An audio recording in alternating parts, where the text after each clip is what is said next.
We're going to get started again. Commissioner Vargas will be joining us in a minute. Everybody, I think we're okay to get started. So next we have, where'd the list go? No? You have it. No. There It is, sorry. We have Mr. Robert Perry from Citizen Action of New York. And I'm going to ask everybody, just in the interest of time, to stick to the 3 minutes, so when the microphone does go off, I'm going to encourage you to end your remarks there, and that we'll have the next person come up. I don't mean it personally. I just want to make sure that everybody who's here, who's traveled far and wide, gets a chance to speak. So thank you. Hello, my name is Robert Perry. I live in Utica, New York. I am a minister with the New York State of Churches, and I represent Citizen Action today. I live in public housing with my mom, who is also here today. As much as I love her, I would also love to move out on my own. But finding affordable housing is a challenge, even when I'm working multiple jobs to try to make ends meet. I understand that affordable housing is a challenge all across the state. But even we as residents get organized and fight for change, we run up against the well-funded real estate lobby who pushes back every turn. So as long as politicians are dependent on big money donations to fund their campaigns, it's hard to imagine that we can achieve truly affordable housing for everyone in the state. This is one reason why I support funding of elections. We need a separation of money and politics in New York State. I am also a former public school dropout of the Utica City School District, as a drastically underfunded by the state. While school districts in wealthy communities receive tons more money per student from the state legislator, it is easy to figure out why. All you have to do is follow the money. Wealthy donors in those communities give a lot of money to candidates running for office, and they get it back in the form of school funding. Meanwhile, 70% of the students in Utica live in poverty. Our families can't afford to buy off politicians, and so our schools are systematically underfunded. I am one of many who fell through the crack as a result. This is another reason I support public funding of elections. I'm also a black man. I see my community disproportionately impacted by injustice as mass incarceration. But again, we can't compete with donations made by those who profit off of private prison industry. Yet another reason I support public funding of elections is that my community will not see justice under a pay-play system like the one that currently exists in New York State. That is why I'm calling on the commissioners today and this commission to enact fully publicly funding of elections in New York State, to level the playing field for every public housing resident, for every public school student, or for every black and brown person in every community across the state. New York, you can do better, we can do better, it must do better, and you have the power to make it happen. Thank you. Thank you. Thank you very much. Frank Cardinale. Is Frank Cardinale here? Oh, there we go.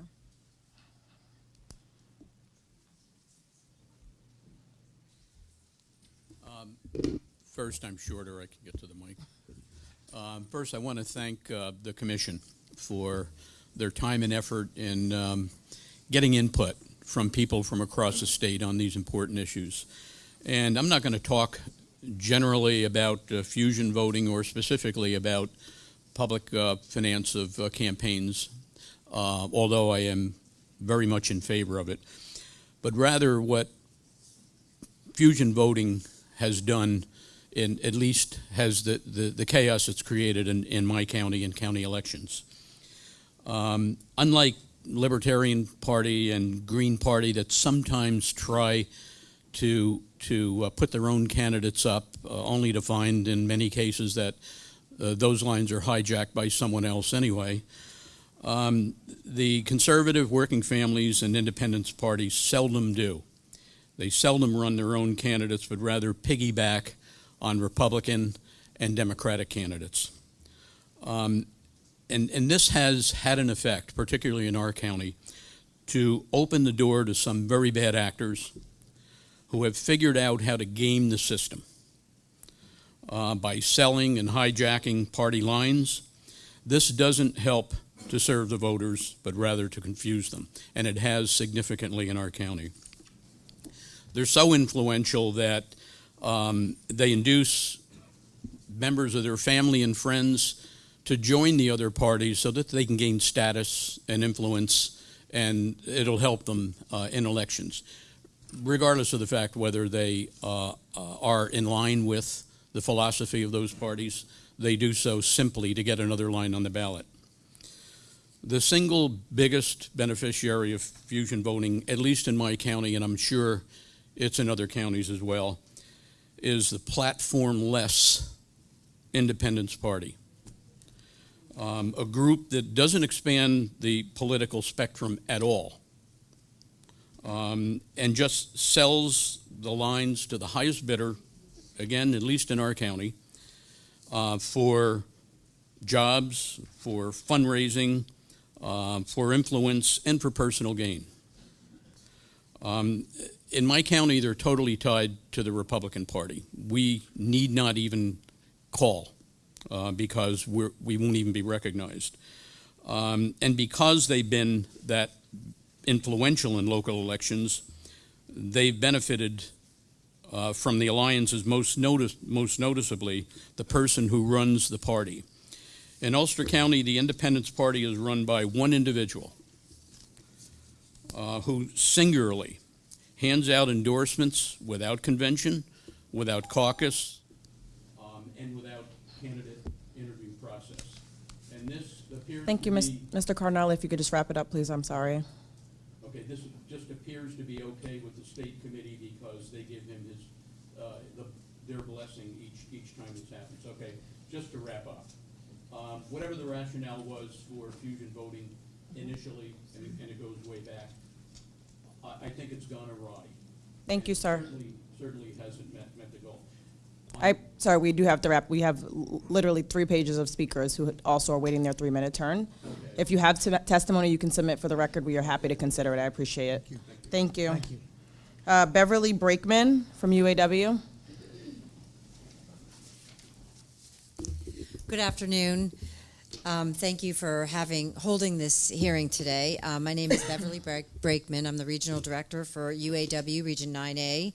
We represent 35,000 members in New York City, New England, and Puerto Rico across a wide diversity of workplaces and sectors. I want to thank you all for the opportunity to speak here today, and I do stand strongly in support of fusion voting and a system of public financing. Our regional office is located in Connecticut, and I live in Connecticut, so I can speak to how well public financing of campaigns has worked in my state for the last 10 years. I think Senator Matt Lesser said it the best. I'm glad you asked him all the technical questions. Our system, as you know, requires candidates to collect a finite number of donations ranging from 5 to 250 from people in their district to qualify for a public grant. As a result of taking the money out of politics, Connecticut's legislature has become more diverse. People across the state see running for public office as a real possibility. And when candidates are running, they can connect with voters on the issues and not just dialing for dollars. Just this year, Connecticut's legislature passed paid family leave and an increased minimum wage, in large part because progressive candidates like my predecessor, Julie Kushner, were able to run on a level playing field, win on their issues, and fight successfully with others who share similar views for those issues in the legislature. Without question, democracy in Connecticut is more fair and more just. To be clear, New York should not adopt the same system as Connecticut. The style of the Connecticut system, a grant system, has worked well for us because the cost of our campaigns is much lower compared to New York. The style of system would not work for New York, as I understand it, where the cost of campaigns varies so greatly. I would recommend you look into New York City's matching fund system. We also have fusion voting in Connecticut, and there has been no issue with having both. In fact, they work together to promote the same goals, more inclusion and a more open system. Fusion voting is an effective tool in broadening our democracy. Independent voters, disenchanted with the 2 major parties, have other options to vote their values and their conscience without compromising the impact of their vote. Fusion voting allows third-party members and supporters to vote without spoiling or wasting their vote on a candidate with no chance of actually winning. Under both Connecticut and New York's fusion system, voters can vote for a candidate who can actually win, but also vote for the candidate on a party line that represents their values. One really good example of this was when Governor Dan Malloy ran in 2010 for the first time. The margin of his victory was about 26,000 votes, and that was on the Working Families Party line. And that was very successful, and in his first term, he passed paid sick leave, which was an issue that he ran on. So I think that's a good example. Oh. Thank you so much. Thank you. Deborah Wright.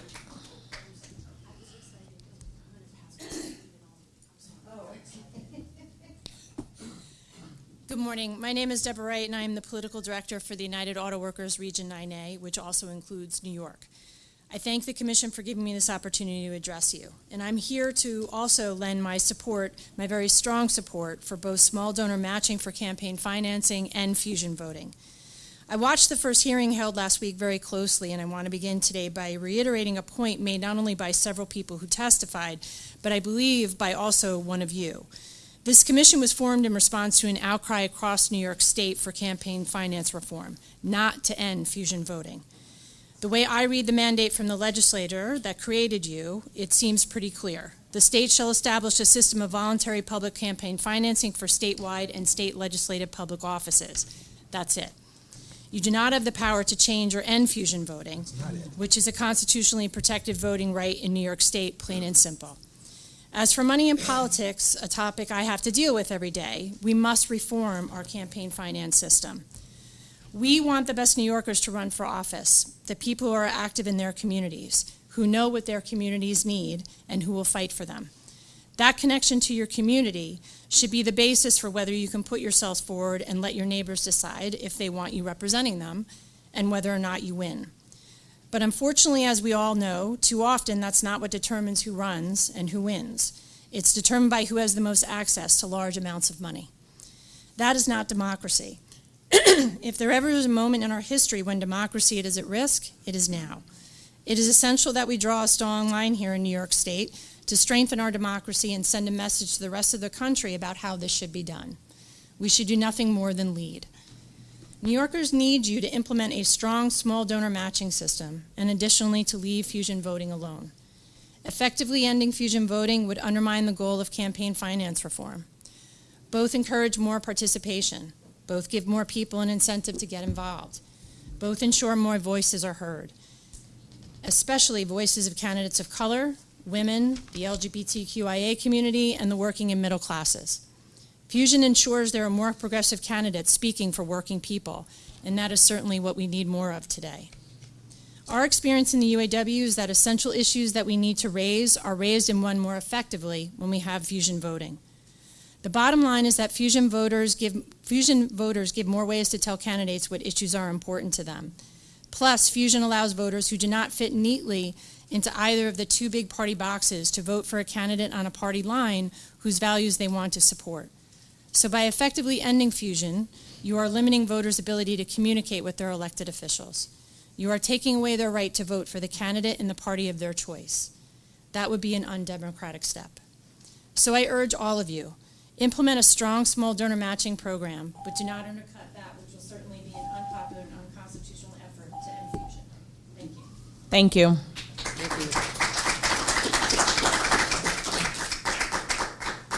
We have Dana Balter, is it?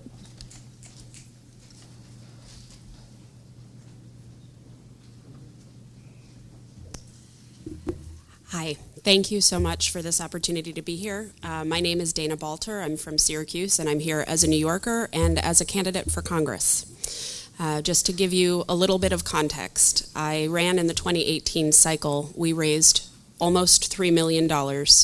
In my district, the median income is about $52,000. And we have the city of Syracuse, which is the 9th poorest city in the country. I am here today in support of public financing of campaigns and to encourage you to adopt the 6-to-1 match program. I think we all understand instinctually that our politics should not be driven and governed by money. That doesn't feel right.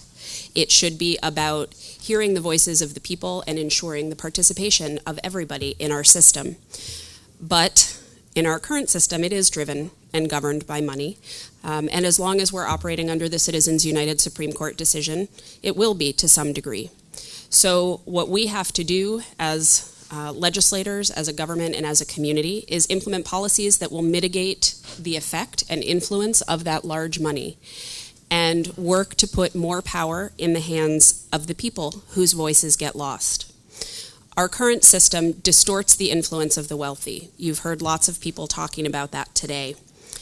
We have research that shows us that everyday Americans have almost no influence in the outcome of policy, and wealthy people have substantial influence in the outcome of policy.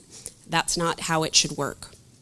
We need a system that amplifies the voices of everyday Americans. Small donor matching does that. It also will help us ensure that good people can run for office. There are a lot of folks who would be awesome at the job of elected representative at all levels of government who get shut out of the system because they don't have access to wealth. Personal story. When I first started thinking about running for Congress, I reached out. I had no idea how to do it. It's not something I ever learned in school. And I started reaching out to all sorts of organizations and people in the know. How do you do this? What do I need to do? They told me to take out my cell phone and look at my contact list. And the number one question was, how many hundreds of thousands of dollars can you raise from that contact list? And when I told them that if I was lucky, I might be able to raise $15,000 from the people in my phone, they said, well, you can't run for office. Since when do we have an admission fee to participating in our democracy? But that is our current system, and we have to change it. And the fact of the matter is the voices who get heard the least are the people who have the least access. They are the people who have the least access to money, and they are the people who have the least power. So please implement this system. Help us ensure the health and stability of our democracy. Thank you. Thank you.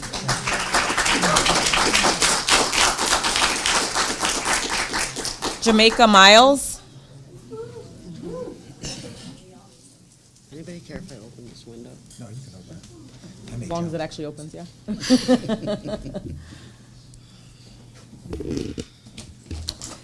I actually want to start by saying that not everyone could be here today because so many people couldn't take off from work or didn't have transportation or couldn't leave their children or their other caregiving duties. My name is Jamaica Miles, and like many people here today, there are many intersections to who I am, many identities that I hold. I'm a mother of 4 children, ages 2, 7, 15, and 24. My oldest now teaches 10th grade English at the very high school she graduated from. I'm a resident in the city of Schenectady, lifelong born and raised. I'm a party member of the Working Families Party. I was an advocate for my mother during more than 12 years of chronic and acute health issues before she died this past April. I'm a Black woman who has had a variety of interactions across my lifetime that left a lasting message of the inequity and inequality exists based on race, gender, and economic status in this state and across this country. I am an everyday New Yorker.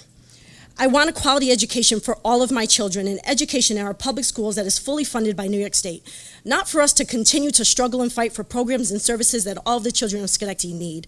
Our district, like many others, we can't afford the programs and services and teacher supports needed because big money fills the coffers of elected officials and bends their ear to the underfunding of our public schools and increasing charter schools. What would it mean if elected officials spent more time with constituents and less time dialing for dollars? What would it mean if they heard our pleas and needs? What would it mean if I knew that my $5 or $10 was just as important, if not more so, than the donations of CEOs, hedge fund managers, and corporations? The same is true for every other issue that New York is facing today, from housing to healthcare, from education to mass incarceration, from taxation to climate, and every single worker justice issue every day that New Yorkers are demanding justice for. And do not let us forget the opportunity for each and every one of us to be a representation of the people in our communities. To tackle these issues, we must have a strong campaign finance system, one that gives a strong voice to every New Yorker. The current system favors the wealthy, the few.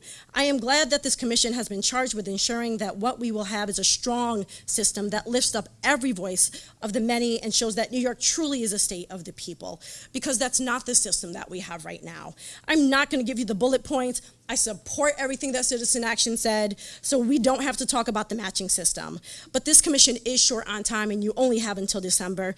Please focus on that. Know that I also, as a member of the Working Families Party, I sit in on those endorsements. I am a member of that committee, and we cannot be bought. That is not how our system works. I happen to participate in that endorsement process. Trust me, no chance of buying my vote.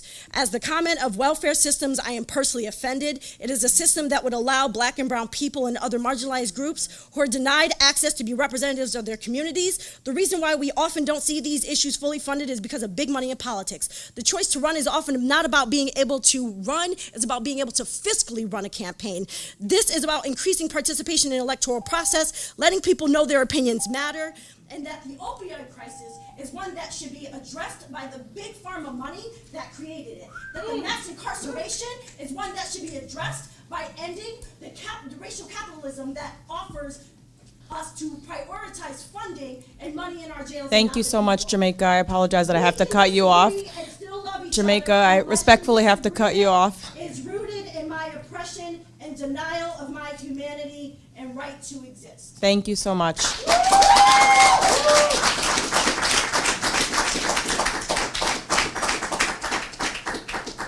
Thomas Kearney.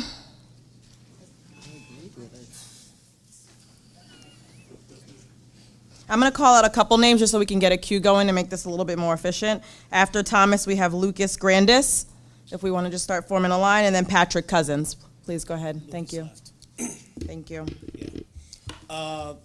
Good afternoon. I am Thomas Kearney. I am a leader for Vocal New York. Yes, I am a. There we go. Thank you. I'm a leader for Vocal New York's Albany chapter, and protecting our democracy via fair elections is crucially important to me and Vocal and the community that I live in, because I don't believe that we could achieve, the life-saving, life-changing legislation that needs to be passed so long as elected officials are getting money from large corporations, real estate, and yes, I also agree that unions as well are special interest. If that wasn't a fact, then my county, Greene County, wouldn't be building a $38 million jail to save 19 jobs. My county, that's number 2 in the opioid overdoses and overdose deaths, yet has 3 recovery beds, is spending $40 million on a jail. It's stupid. That's money in politics, and it doesn't make any sense. It's got to stop. A strong 6-to-1 donor match would ensure that everyday New Yorkers who often have the most realistic understanding of what issues are in their communities, what issues their communities care most about, would be able to run for office and truly represent their district. This is what democracy is meant to look like.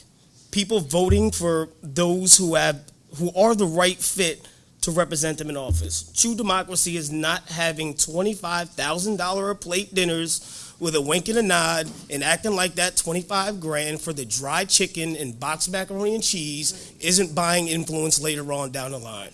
I'm smarter than that. Most New Yorkers are smarter than that. Elected officials, I hope they're listening when they hear us say that we're watching, we're paying attention, and we're ready to hold every single one of them accountable. We're counting on this commission to deliver a strong 6-to-1 donor match for personal campaign donations, a permanent program that covers both primary and general elections, lower contribution limits, and an independent enforcement unit to ensure these policies are followed. We are here to fight for the blood and soul of our democracy. And that means removing the corruption from the same. Thank you. Thank you. Patrick Cousins.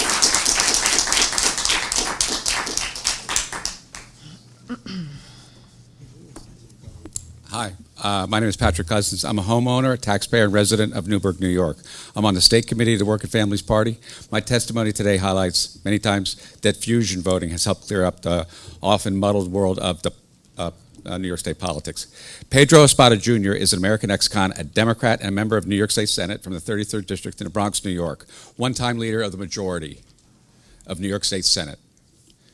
President of the Comprehensive Community Development Corporation and Executive Director of Soundview Health. In 2009, Democrats held a slim majority of New York State Senate for the first time since 1965 in a predominantly Democratic state. the Democrats controlled the chamber for 5 months.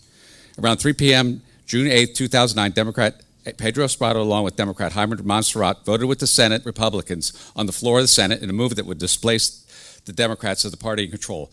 Where was the Democratic leadership? Democratic leadership was out in the hall trying to figure out what just happened. Send Pedro packing.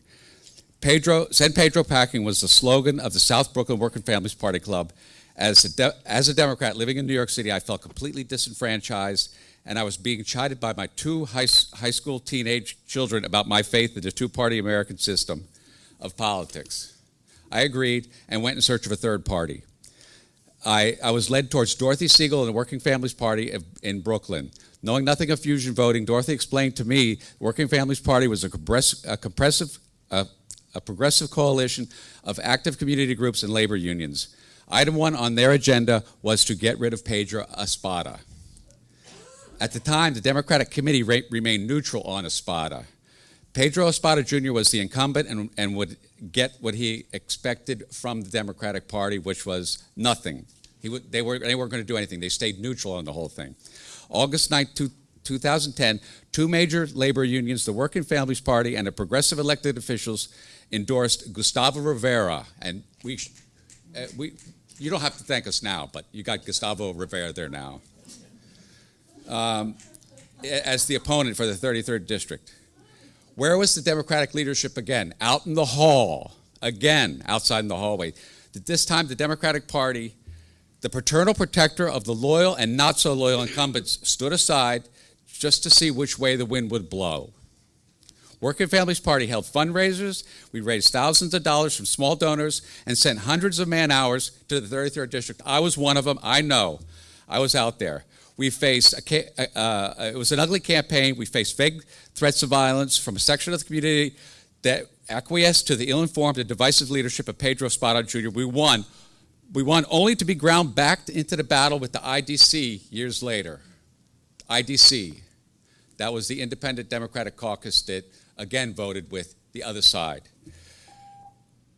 The lesson here is vote against fusion, is a vote against organized labor, and our clear Thank path you, sir. through the- Thank you. I apologize to the commission, but I need to make a statement here. In 2010, I was the New York State Democratic Chair, and I was very much involved in the efforts to deal with that primary. And I personally worked in that primary and campaigned for his opponent.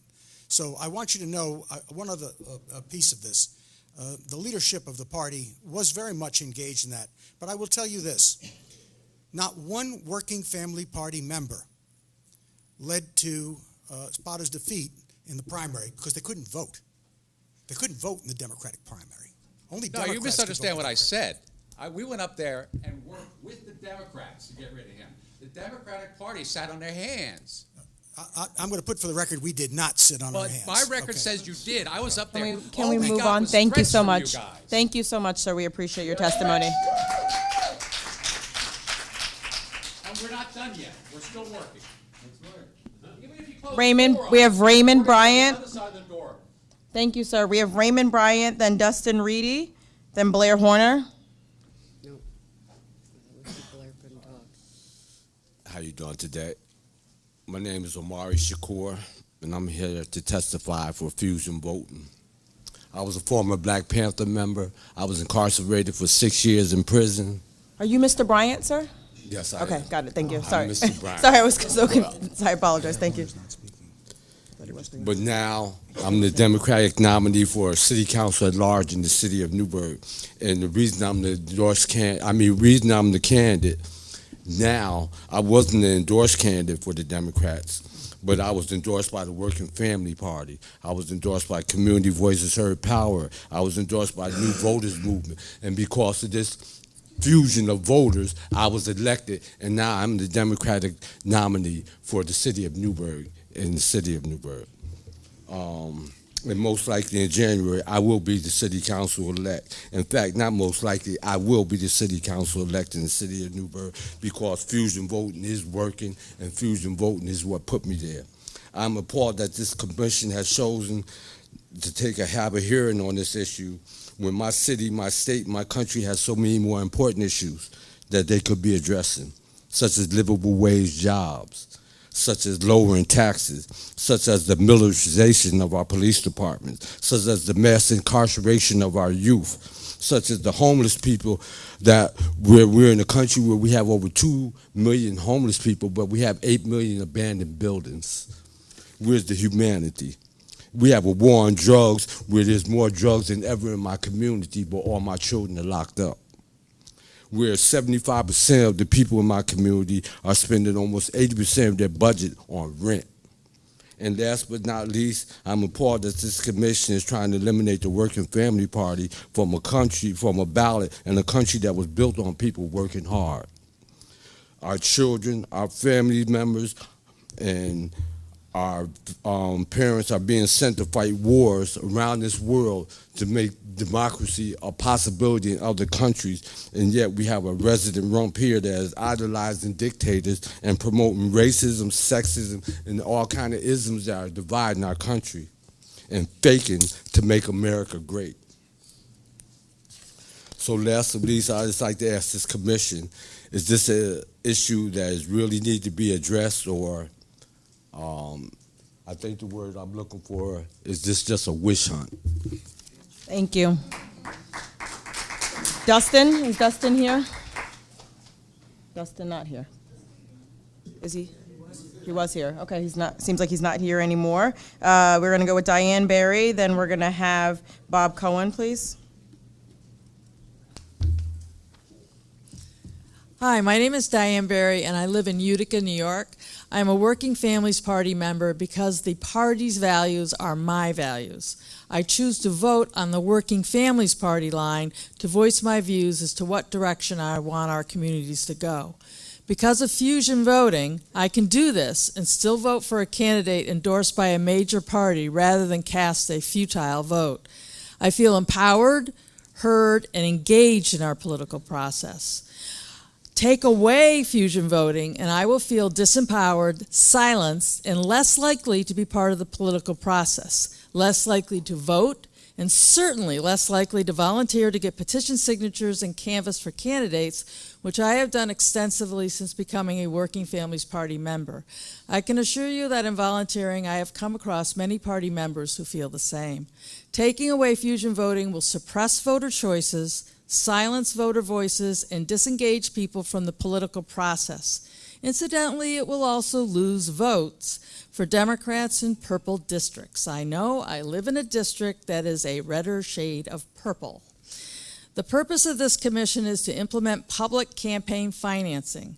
This is already in place in New York City and has produced positive results and benefit. It, quote, increases engagement between voters and those who seek to represent them and gets more New Yorkers involved in elections, end quote.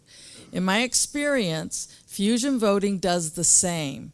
It empowers voters to advocate for their values and to contribute to the political process in a powerful and positive way. I urge you to affirm fusion voting. Continue to listen to our voices. Respect our right to have a choice of party line on which to vote, and engage with us so that together we can work for better and more inclusive communities. Thank you very much for your listening. I greatly appreciate it. Thank you so much. Handing this in. Thank you so much. Bob Cohen. Is Bob here? Not here? Moving on. Claudia Bramer. She had to leave. Claudia had to leave. Is Lauren Studley here?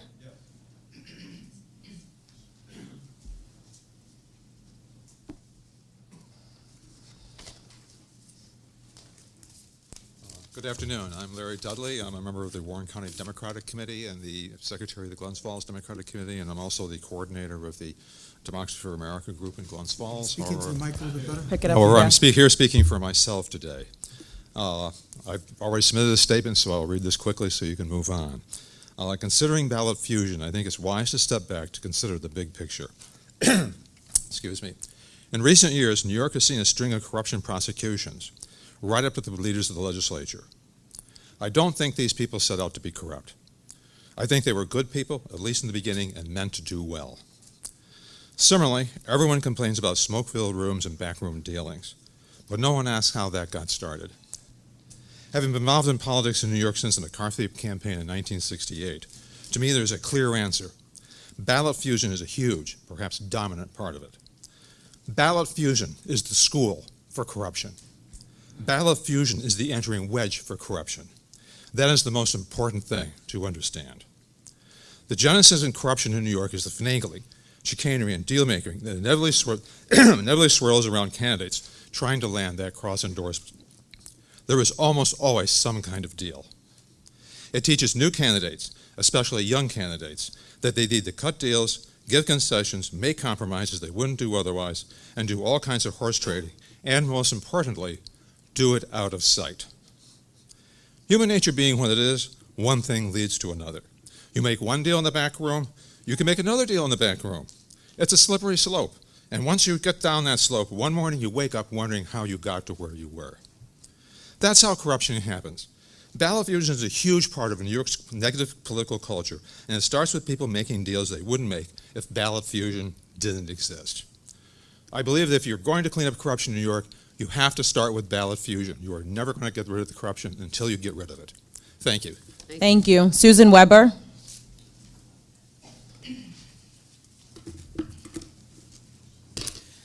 Good afternoon. You can lower the mic. Oh, Yeah. then I don't have to stand on Exactly. tippy toe. Okay. There you go. Thank you very much. You're welcome. My name is Susan Weber. I live 14 Pepper Lane, Loudonville, and I am an administrative law judge and hearing officer. I've been a member of the Working Families Party since its inception, pretty much. I'm now a state committee member. But I'm also a trustee of Albany's Museum of Political Corruption. And I was the legislative counsel for DEC under the previous Cuomo administration. And I want to tell you that I know all about those phone calls that Jess Wisniewski mentioned, and they do happen. However, I also know that as a person who's been involved in determining who gets the endorsement of the Working Families Party as a state committee member, I have never seen the kind of corruption that you have heard about here that happens with the Independence Party and others. The Working Families Party does not sell itself, as the governor knows. Public financing, I'm just going to say public financing, I'm not going to talk about that very much because public financing would change the politics of New York for the better, as it has done in Connecticut. No more dialing for dollars, no more legislation tied to big money, no more dark money buying public policy. For a few pennies per voter per day, New York and its people can be free of dark money and the way it purchases policies. But what I want to mention here today is something I read this morning in Politico, and I find this very troubling, that Jack Flynn, who's the chair of Albany County Politics, Democratic chair, called on his members today based on Mr. Jacobs' request that people who oppose fusion voting come out and testify today. And this is an example of big money and government by Prince Andrew putting its thumb on what goes on with this commission. And I'm very, very upset, and I hope that you haven't done this in every other place where the testimony looks like it's going in favor of fusion voting. Fusion voting is a democratic, a constitutional process that should be kept. Thank you. Again, to the members of the, excuse me, the members of the commission, my apologies, I have to respond to that. Ms. Weber, I will tell you in no uncertain terms that I am in receipt of several emails, I am in receipt of several emails from the Working Family Party calling on people to come and testify. In the last, You are the chair of this committee. no, I am not the chair. I am a member of the commission. Yes. And I don't, excuse me, I am answering, you spoke, I am now going to respond to you. And I'm going to tell you that I did not send out emails and encourage people. I heard from people who indicated that they wanted to come out and say their piece about fusion voting. You have a view of fusion voting from your perspective in the state, as people do in the city. And people are here making the narrative that this is about the Working Family Party, and it is not. This is about fusion voting. This is about the process that is, in many areas of the state, as unpleasantly corrupting as other aspects of campaign finance and the rest are in the state. And I will tell you that whether you like it or not, and the fact remains that there will be people who will come out and want to say their piece. When I was asked, and read the Politico article, because they called me and I was quoted, I said, my answer to anyone is if you have a view on this matter, pro or con, you come and state your piece. And that I believe I'm entitled to say. And that is all I said, and that is all that is reported that I said in that Politico article, which I thought actually was pretty fairly and balanced reporting. Thank you. I'm gonna move us on. I apologize. I'm gonna move us on. There are so many people who've been waiting to testify. If you want to continue this conversation with Commissioner Jacobs, I encourage you to do so outside. Thank you. I'm gonna call up Shula Jayaram from Demos. Is she here? Thank you.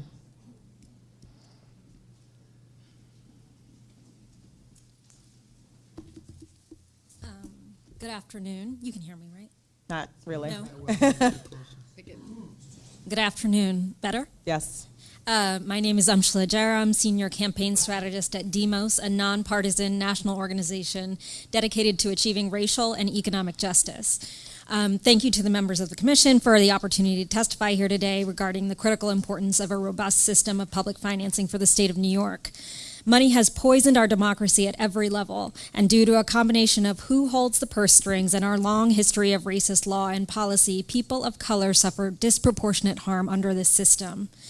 The mandate before this commission presents not just an opportunity, but a choice to reject a racially discriminatory status quo in favor of a system that will bring us closer to a truly representative and inclusive democracy.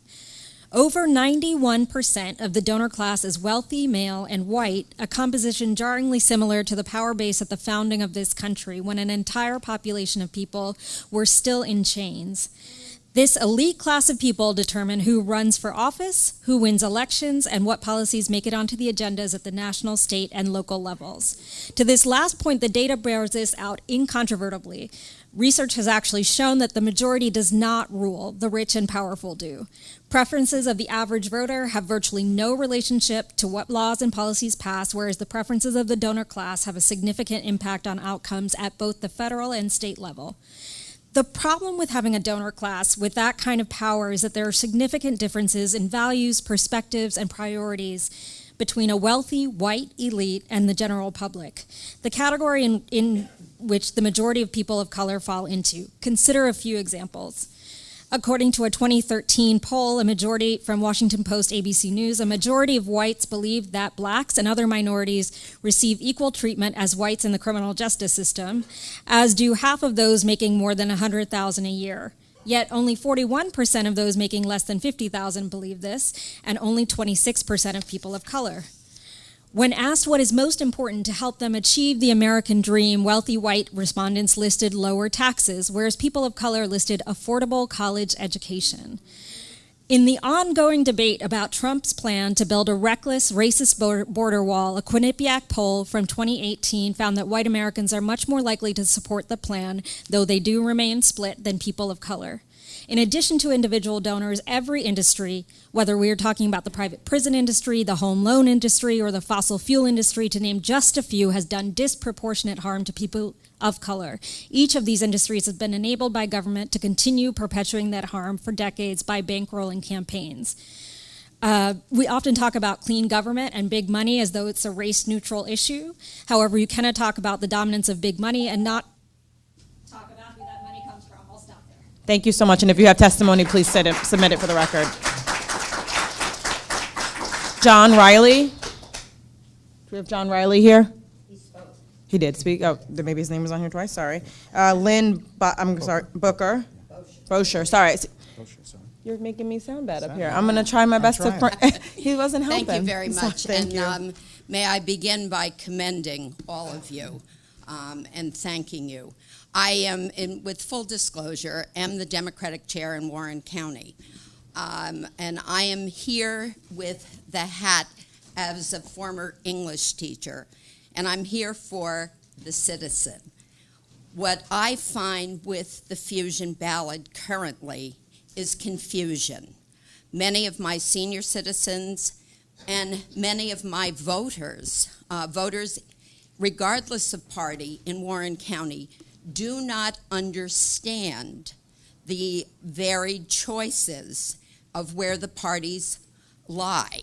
And they will ask me or ask inspectors, why does one person have 8 lines and one person have only 1? How does someone on this line, as well as your line, how are they compatible? And it is a difficult discussion to have. I have also a very difficult time with the current OTB, and I would like the commission to look at that. Currently, we do have a process that we go through in endorsement. If we choose not to endorse, we don't endorse. However, the opportunity to ballot allows someone in my county right now in a party that has only 4 voters to seize the Democratic line and run on that line. Certainly, it is difficult philosophically. And I must say this also. It is necessary in my county to follow the disclosures, the financial disclosures. And that will certainly open the eyes to the influence of money in the election. Thank you. Thank you. Diana Lopez? No? Oh, sorry. I was looking. Somebody got up over there at the same time. Sorry. Thank you. Hello, my name is Diana Lopez, and I am community organizer in Manhattan Valley for Nobody Leaves Manhattan, and I am here in support of Fusion voting. Fusion is a constitutionally protected voting right. An unelected commission does not have the power to tamper with a constitutionally protected right. Fusion allows third-party members and supporters to vote without spoiling, helping elected their least preferable candidate, or waste their vote on a candidate with no chance to actually win it.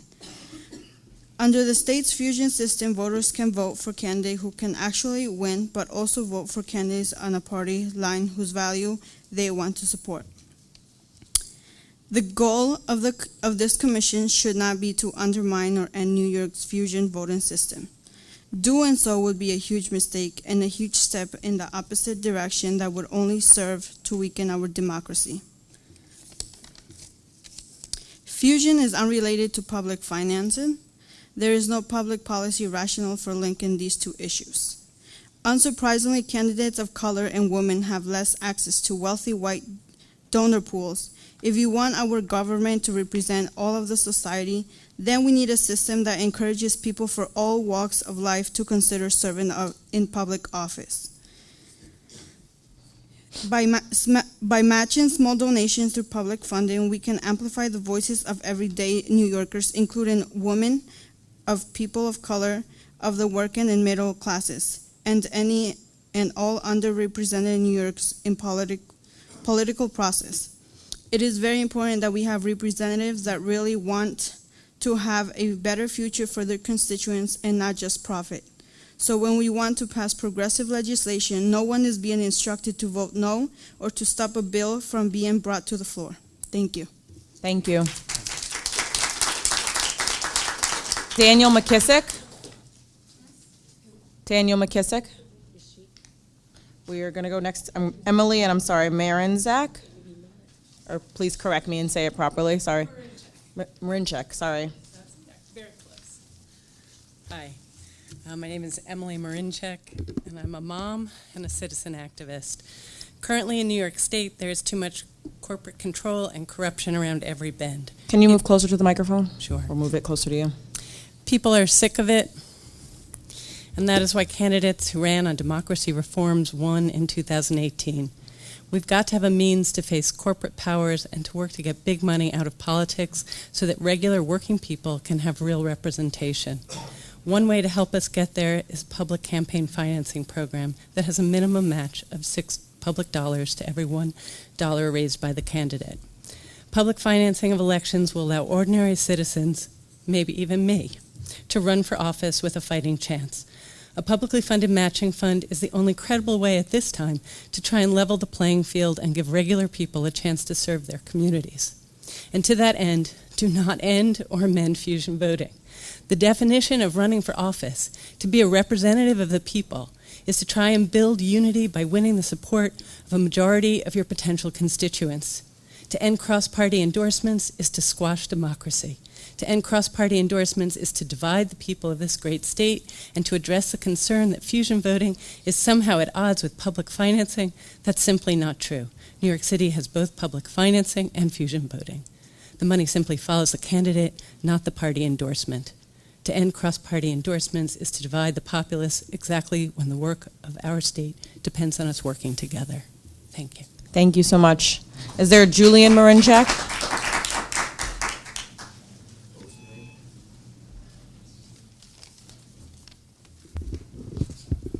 Hello. Good morning. Good afternoon. Good afternoon. My name is Julian Marinchak, and I'm a physician assistant. I've Is it worked on? in the Capital District for over 20 years. Is it on? I don't know that we can hear. There we go. Thank you. I've worked as a physician assistant in the Capital District for over 20 years. Healthcare reform has always been a major issue for me, both professionally and politically. For over 20 years, I've watched hundreds, if not thousands, of lives destroyed by the stupidity of a bureaucratic paperwork that impedes delivering healthcare in America. The time and money that healthcare workers waste each and every day navigating through this current system is an embarrassment, leaving everyone involved knowing full well that we are just playing a game and that we could all do better. But for those of us delivering healthcare, our hands are tied and we don't have a voice to make that change. For my entire life, I've always thought that healthcare was a right and that a public single-payer system would not only transform healthcare, but it could serve as an economic boost to any region in the country willing to take it on. I really believe that any state in the country that took on single-payer health system would see an influx of jobs into their community from both large corporations and entrepreneurs that would see moving their enterprises to this region as a cost savings. I also believe that single-payer system would help young people going to college and choosing careers to not feel the burden to choose a job based on healthcare benefits. That is why I support small donor public financing.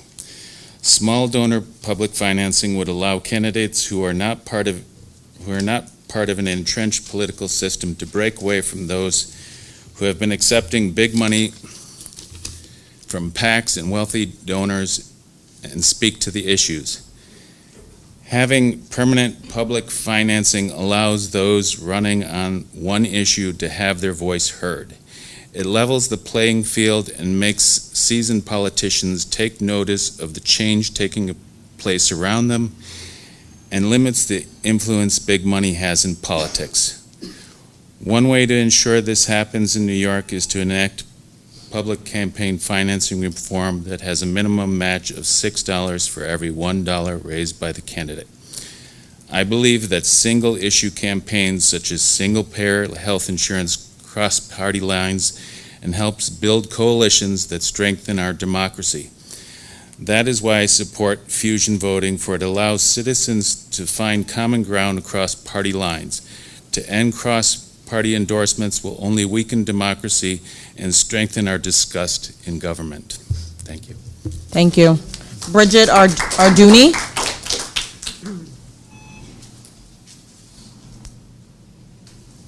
Matthew Edge will be next. Good afternoon. I'd like to thank my fellow New Yorkers and some folks from out of state for taking some time out of your day to come down here and speak to these critical issues. My name is Bridget Arduini. I'm a resident of Albany County. I have heard some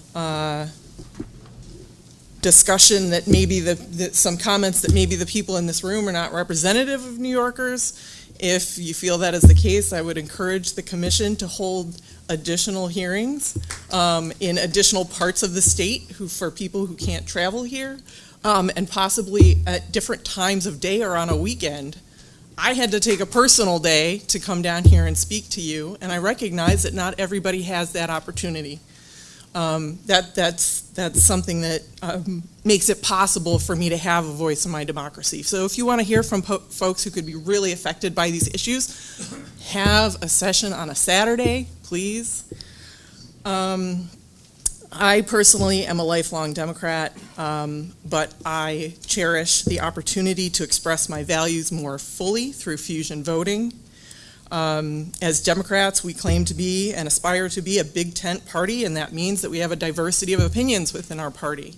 And one way that voters can express that is by voting, for example, on the Working Families Party line or on other party lines during elections. We need fusion voting to better understand the will of the people.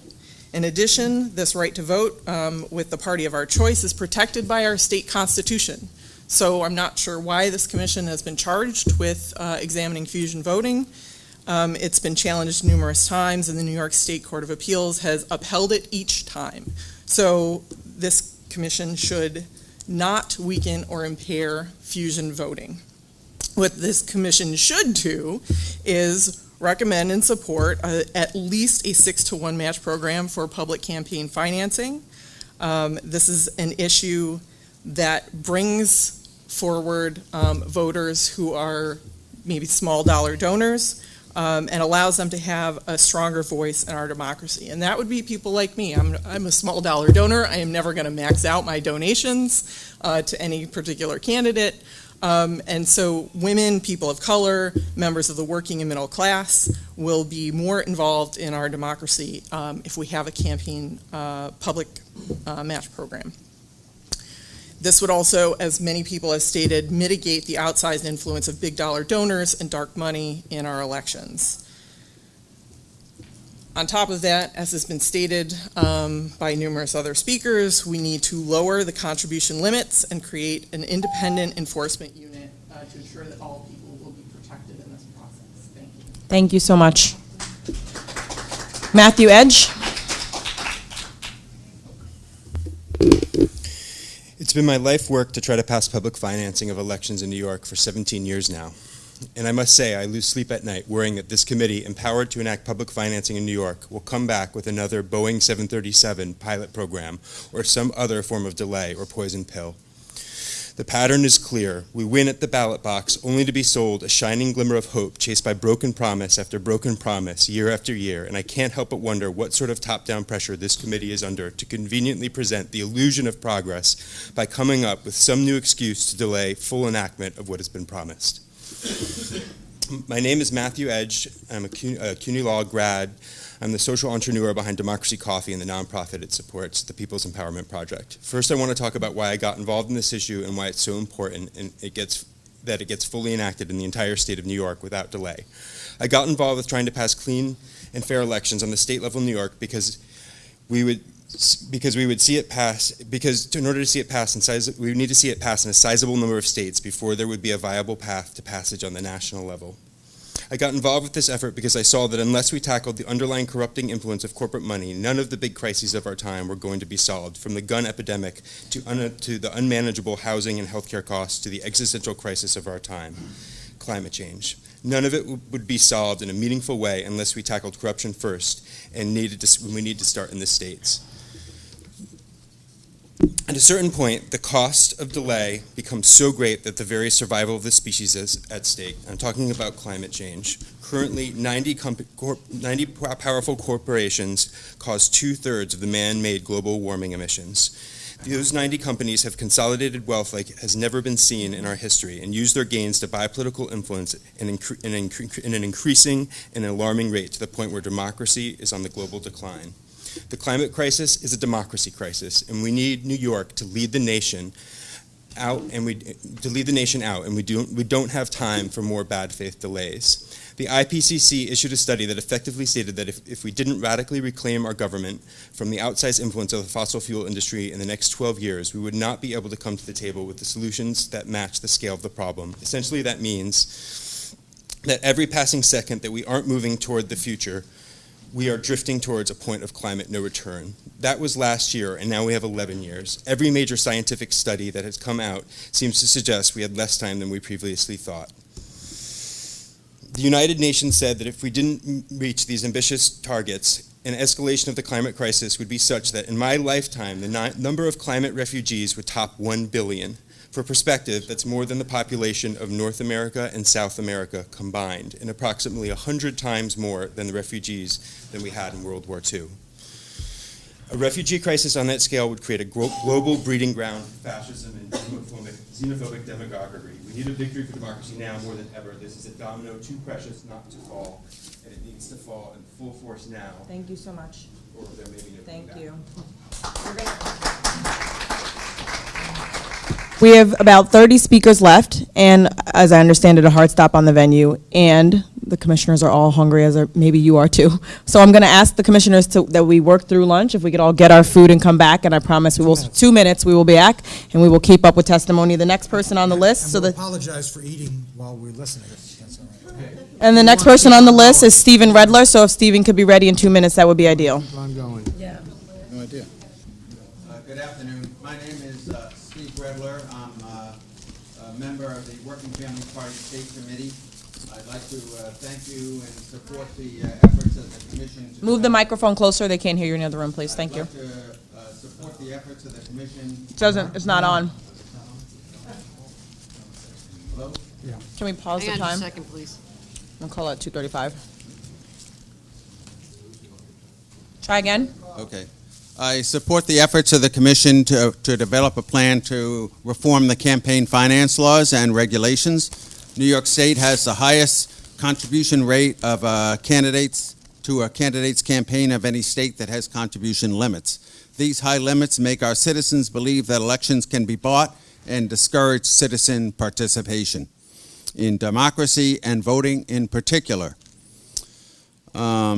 A small dollar matching program can restore people's confidence in the electoral system and increase participation. For every dollar a donor contributes, there must be sufficient matching of dollars to incentivize candidates to participate in the dollar match program.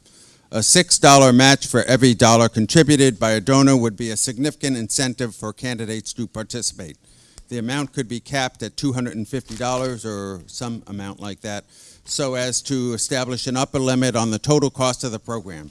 The Commission should also establish lower contribution limits so the middle-class citizen can have a more equal voice in the electoral system. The current limit of $19,300 for a Senate candidate, for example, gives far too much influence to the wealthy, and the limit should be lowered to the federal limit of $5,600. Last year, the top 100 donors contributed more money than the total of 137,000 other donors. In addition to the enforcement of these limits must also be strengthened. It is no use to establish laws and regulations if they are not enforced. In regards to fusion voting, the Commission should not make any changes in the current system.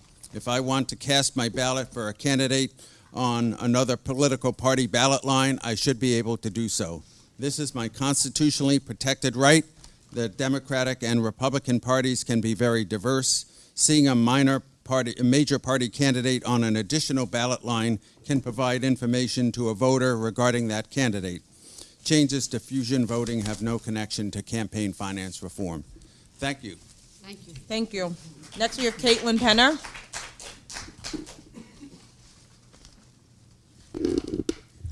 Hi, my name is Caitlin Penner, and I'm a lifelong New Yorker, a current sophomore at Wesleyan University in Middletown, Connecticut, and I'm so proud to be here today testifying on behalf of my organization, Our Progressive Future. I'm 19 years old, and for nearly my entire life, the overwhelming power of special interests have acted as a roadblock to desperately needed action. Legislation that could have begun to address the larger-than-life problems that my generation faces, such as the impending threat of climate change, racial injustice, economic inequality, underfunded public schools, and the rapidly rising costs of healthcare, college tuition, and rents in the neighborhoods that my generation is growing up in, has been extremely slow to move in Albany. And though these problems that young people like myself face cannot be solved overnight, my generation will continue to bear the burden of these issues, especially if action is not taken soon. While the 2018 election cycle and the 2019 legislative session showed some major improvements in moving legislation forward, we need more radical action to solve the crises that we are living in today. If we want to start legislating for the future of this state, we need to establish a public financing system as soon as possible so that the power of the people matters more than the influence of big dark money, special interests, and a homogenous group of wealthy donors. That brings me to my principal question. Should my voice matter? Should the voices of the people that had to wait to get into this hearing matter? Should the voices of everyday black and brown, low income, and otherwise marginalized New Yorkers matter? We need a public financing with a system with a 6-to-1 matching funds system to make for all state reps as well as district attorney candidates and greatly lowered contribution limits. We need to establish a public financing system to make sure that running for office is accessible for community leaders regardless of socioeconomic background. We need to establish a campaign financing system so that our state legislature can be truly representative of our beautiful and diverse state. We need to establish a public financing system so we can root out the corruption that has been endemic in Albany for decades, with at least 28 legislators being forced to resign since 2000 due to corruption charges. And we need to construct a matching fund system so that the voices of poor communities, communities of color, and other marginalized groups can finally be uplifted and valued by our government instead of pressed down. We need public financing so that electeds are willing to take action on the crucial issues that are impacting my generation. But we also need this commission to not change anything in regards to fusion voting. Fusion voting is wholly unrelated to the task of public financing, and as a member of the Working Families Party, I believe that I want to cast my ballot on the line of the party that my ideology is most closely aligned with. As a young New Yorker, I urge you to consider the future of this state while crafting your policy on public financing. Do you want to make a New York for the many or the New York for the few in years to come? Thank you. Margaret Farrell. Margaret Farrell. Thomas Keefe. Thank you. My name is Tom Keefe. I have lived in Albany for 45 years. I'm a registered Democrat, a member of the Albany Democratic Committee. I'm a retired Albany City Court judge. After 15 years on the bench, I was elected by winning a Democratic primary in this city where no Republican has won elected office since 1919. When I won the primary against the regular Democratic organization, it was the first city court primary since 1926. For almost 30 years before my election, I was involved in progressive Democratic electoral politics here. Before coming to Albany from Saugerties, New York, I'd become active in the anti-Vietnam War movement in 1968, and through that involved in Democratic electoral politics. When I came to Albany in 1974, only one of 40 or so elected officials had ever faced a real election. Then Albany had a reputation of being a very conservative Democratic party. In the 70s and 80s, I always found that conservative label strange because while the leadership was conservative, in primary after primary, the voters of Albany voted for the most progressive candidates for president, governor, attorney general, and United States senator. Today, not a single sitting Albany city elected official holds their office without having faced an election. Virtually all such elections have occurred in Democratic primaries, although twice in the past 15 years, Democrats who lost Democratic primaries went on to win elections in November on the Working Families Party line. Today, Albany stands out as a very politically progressive community, and virtually all elected officials proudly proclaim their progressive credentials. This change happened because of decades of hard grassroots political work. A significant part of the success of progressives locally involves the existence of fusion voting. When I ran for judge in 2002, I had an early endorsement from the Working Families Party and the Green Party. My campaign was able to use those endorsements to present an image to Democratic voters in the primary. Fusion voting has been important here and throughout the state for progressive change for more than 100 years. In 2002, if fusion voting didn't exist, I wouldn't have sought those nominations. The reason is I had at that time devoted 33 years to progressive Democratic Party politics. I have no personal interest in creating a viable third party for the purposes of electing people to office. I'm a fairly serious student of American political history, and I do not believe such an endeavor is practical. In fact, the existence of progressive political third parties in states where fusion is prohibited has inhibited the success of progressive Democrats. If fusion suddenly ends in New York after more than 100 years, there will be stand-alone Working Family Party candidates in cities, towns, counties, congressional, state senate, and assembly districts all over the state to the detriment of many elected officials and generally Democrats. Thank you so much, sir. Thank you. Thomas Polker? Polker, sorry. Thank you for the opportunity to be here today. I'm very grateful. Hope I can get through this quickly. Suffering from Can you speak chronic into the Lyme. microphone, sir? Suffering from chronic Lyme may slow me down a bit, but first of all, my name is Tom Polker. I'm from Greene County, which is to the south of us here in the northern Catskills. I've been active in my county and the electoral process for many years. I served as county vice chair 6 years, county chair 6 years, and I am presently town chair for the last 20 years. I'm speaking now to the Independence Party issues and the fusion issues. I just want to, in case I don't get to it, I do support the financing of elections, and I'm sure there will be some type of an equitable formula that comes to it if I don't get to it.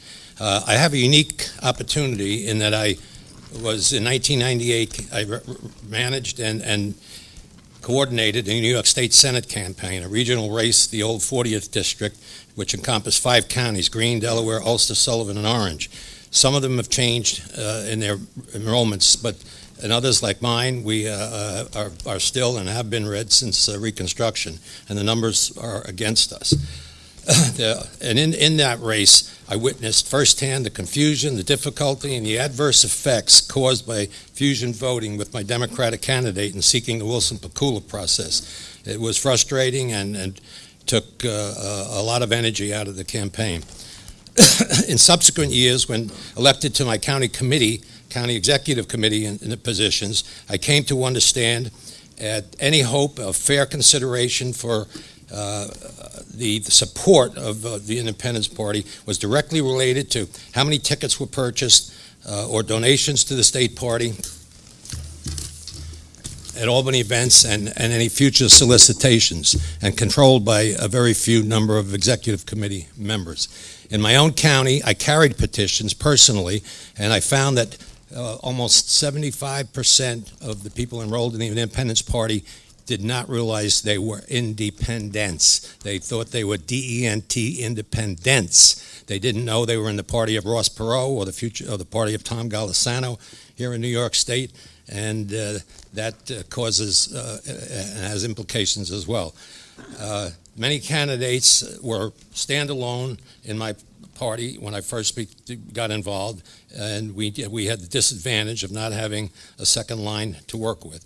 I believe strongly fusion voting undermines good government and misleads voters regarding where candidates stand on important issues and masking their true motives. Again, as I said, I believe in the matching funds and hope that that will come to be. I have just one final statement, if I may, very quickly. We in our county wound up with a constituted local party, which became very convoluted. Sir, I apologize. We have a long list of people who need to speak. If you have a copy of that for the record, if you could respectfully submit it, I would greatly appreciate it. And it recently, with 10 votes for the Independence Party, put somebody on the Independence line who doesn't belong on any line. not a worthy candidate. Thank you very much. Thank you, I apologize. Next, we have Caleb Winters, followed by Karen Scharf. Is Caleb here? Thank you.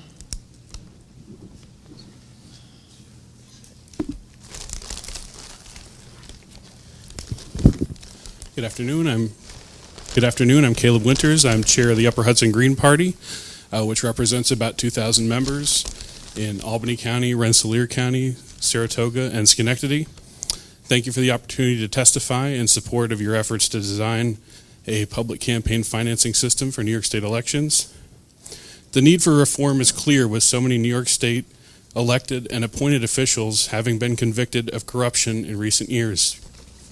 The Green Party supports mandatory full public campaign financing, with candidates receiving enough funds to reach all the voters of their district with their message. There should be spending limits, and candidates should give up private contributions once they have qualified for public funding.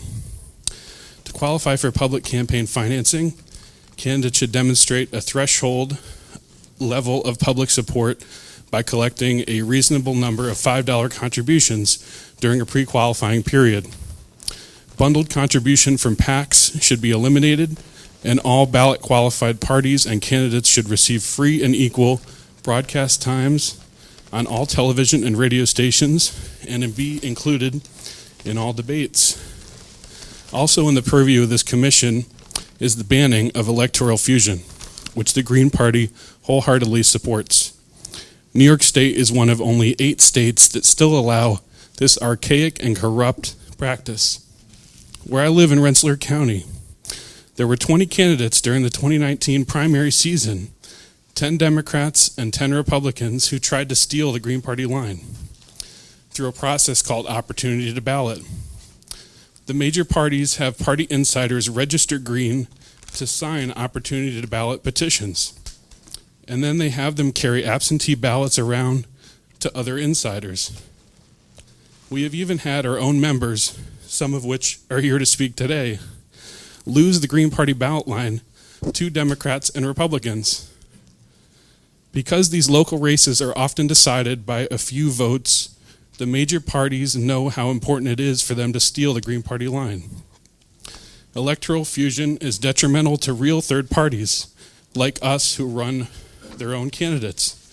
The independents, working families, and conservative parties just cross-endorse the Democrat or Republican that's running to keep their party's ballot qualified, and receive patronage jobs for those they help get elected. Electoral fusion is very confusing to voters, who often ask themselves when walking into a voting booth, how can their candidate represent the values of the Democrat, conservative, working families, and Green Party lines? The answer is they can't. The Green Party strongly believes that a candidate should only run on one ballot line, so it is clear what the candidate supports.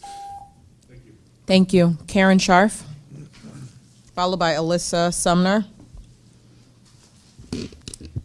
Good afternoon. I'm Karen Scharf. I live in Greene County, and I'm co-chair of the Working Families Party. I was going to talk today about the importance of public financing and fusion voting, and I will submit my written testimony on those topics. But after today's Politico story, I feel a need to address the role Commissioner Jacobs is playing in leading a campaign to ban fusion. This commission is at a crossroads and needs to decide what its true mission is and how it wants to operate. As documented in Politico, Democratic Ward Committee members and chairs in Albany have been recruited by Mr. Jacobs to testify against fusion voting. Every Ward Committee leader, and rank-and-file Democrats as well, were told that Mr. Jacobs wants to eliminate fusion voting. He's made no secret of his willingness and desire to assist the governor in the governor's goal of eliminating fusion as revenge for the defeat of the IDC. So here's where things stand. The commission is being pushed in a specific direction by a state political party chair. His position on a controversial topic that should not even be on the commission's agenda is all over the papers. He serves as party chair at the pleasure of the governor, and he is about as far as it is possible to be from an even-handed, disinterested representative of the people of the state, neutrally listening to testimony. It's fine, of course, Mr. Jacobs, for you to do as you wish as the Democratic Party chair in the state, although I have found that most Democratic electeds fundamentally disagree with you. But this is not the Jacobs Commission. It is not the commission to kill the Working Families Party or any other party. It's not the commission to change our state constitution. This is the Public Financing Commission. So I urge the commissioners to reset this process. The commission was created to enact a comprehensive system of public funding of elections. As you all know, this is a huge task, and we need you to get it right to restore our democracy. I've spent decades fighting for a public financing system in New York because it's so crucial to our democracy. You need to make a clear decision that you're not going to take on the issue of fusion, leave that to the elected legislature if they want to take up constitutional issues, and focus your time and energy and the remaining hearings on your actual mission of fixing our democracy with a new campaign finance system that counters the role of big money. We can see from New York City and Connecticut, you can do that without touching fusion. And Mr. Jacobs, I urge you to support that reset and to recuse yourself from all discussions and votes on fusion. Since I still have time, I want to briefly just hit the OTB issue. As people know, opportunities to ballot are write-in campaigns. We've had our challenges with them as well. It is completely unrelated to public funding because since it's a write-in campaign, there is no candidate, there's no way to provide public funding in the case of an OTB. So most minor party primaries, which are write-ins, would have no public funding to that OTB, whoever's circulated the OTB petition, because there is no candidate that would qualify for public funding. So OTBs, while they could use fixing by our legislature, have no relationship to public funding of elections. In closing, I urge every one of you on this commission to refuse to be used to settle a political score and instead to stick to your mission of strengthening our democracy through enactment of a comprehensive small donor matching system. Otherwise, this body will lose legitimacy and you will fail at the task of strengthening democracy in New York. Thank you. Alyssa Sumner, followed by Thomas Hodgkins.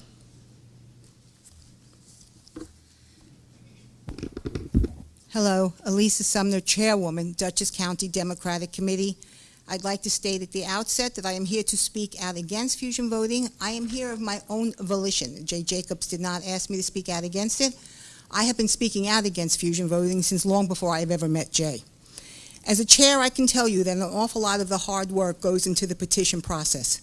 The extra work, time, and effort to get signatures on OTB petitions, scrambling to find people who are qualified to get those signatures, the expense of notaries, just to name a few of the examples, are frustrating.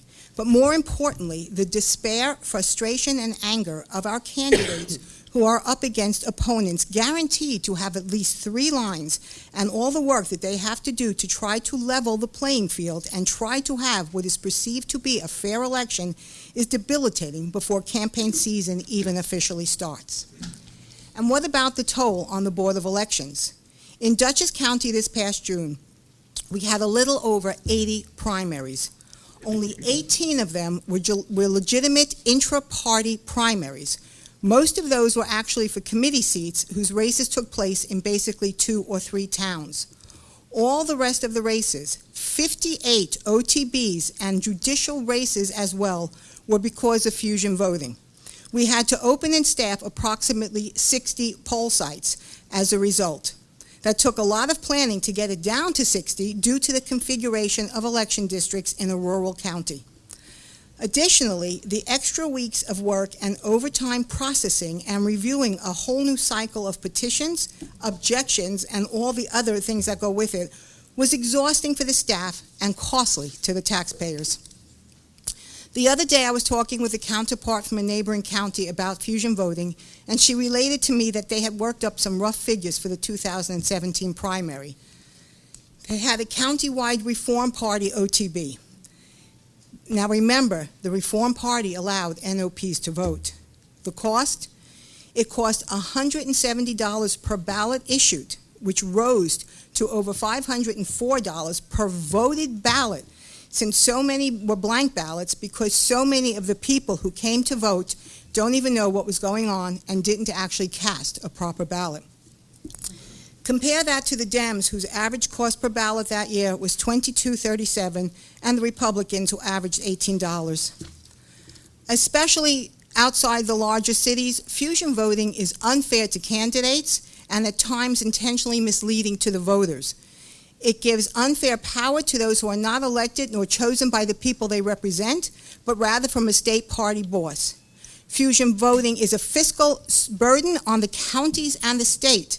It is a tool for the special interest groups. It is Byzantine and inside a baseball way to run what is supposed to be clear, open elections that should be easily used. Thank you. Understood. Thank you. I am in favor of campaign finance. Thank you very much for your testimony. If you could submit a copy, I appreciate it. Thank you. We have next Thomas Hodgkins, followed by Deborah Blalock. Are either one of those people here? Next, we have Joseph. Oh, okay. Thank you. And there's plenty of room in this room here if everybody wants to come on over and ease that process of getting up to the front. Good afternoon. My name is Deborah Blaylock. I have had several occasions to deal with fusion voting and find it less than ideal and at times corrupt. I've been a county legislator in Dutchess County, and I'm currently running for a position on my town board.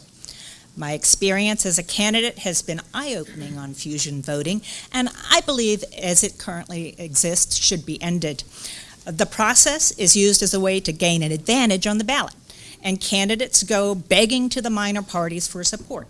Now, some minor parties, like the Working Families Party, to their credit, use fusion voting to assure that alternate views are presented to the voters, but other minor parties are just tools of a major party and use fusion voting to vault candidates into office so that they can craft and influence legislation and make appointments to ensure that power remains entrenched and differing views are repressed.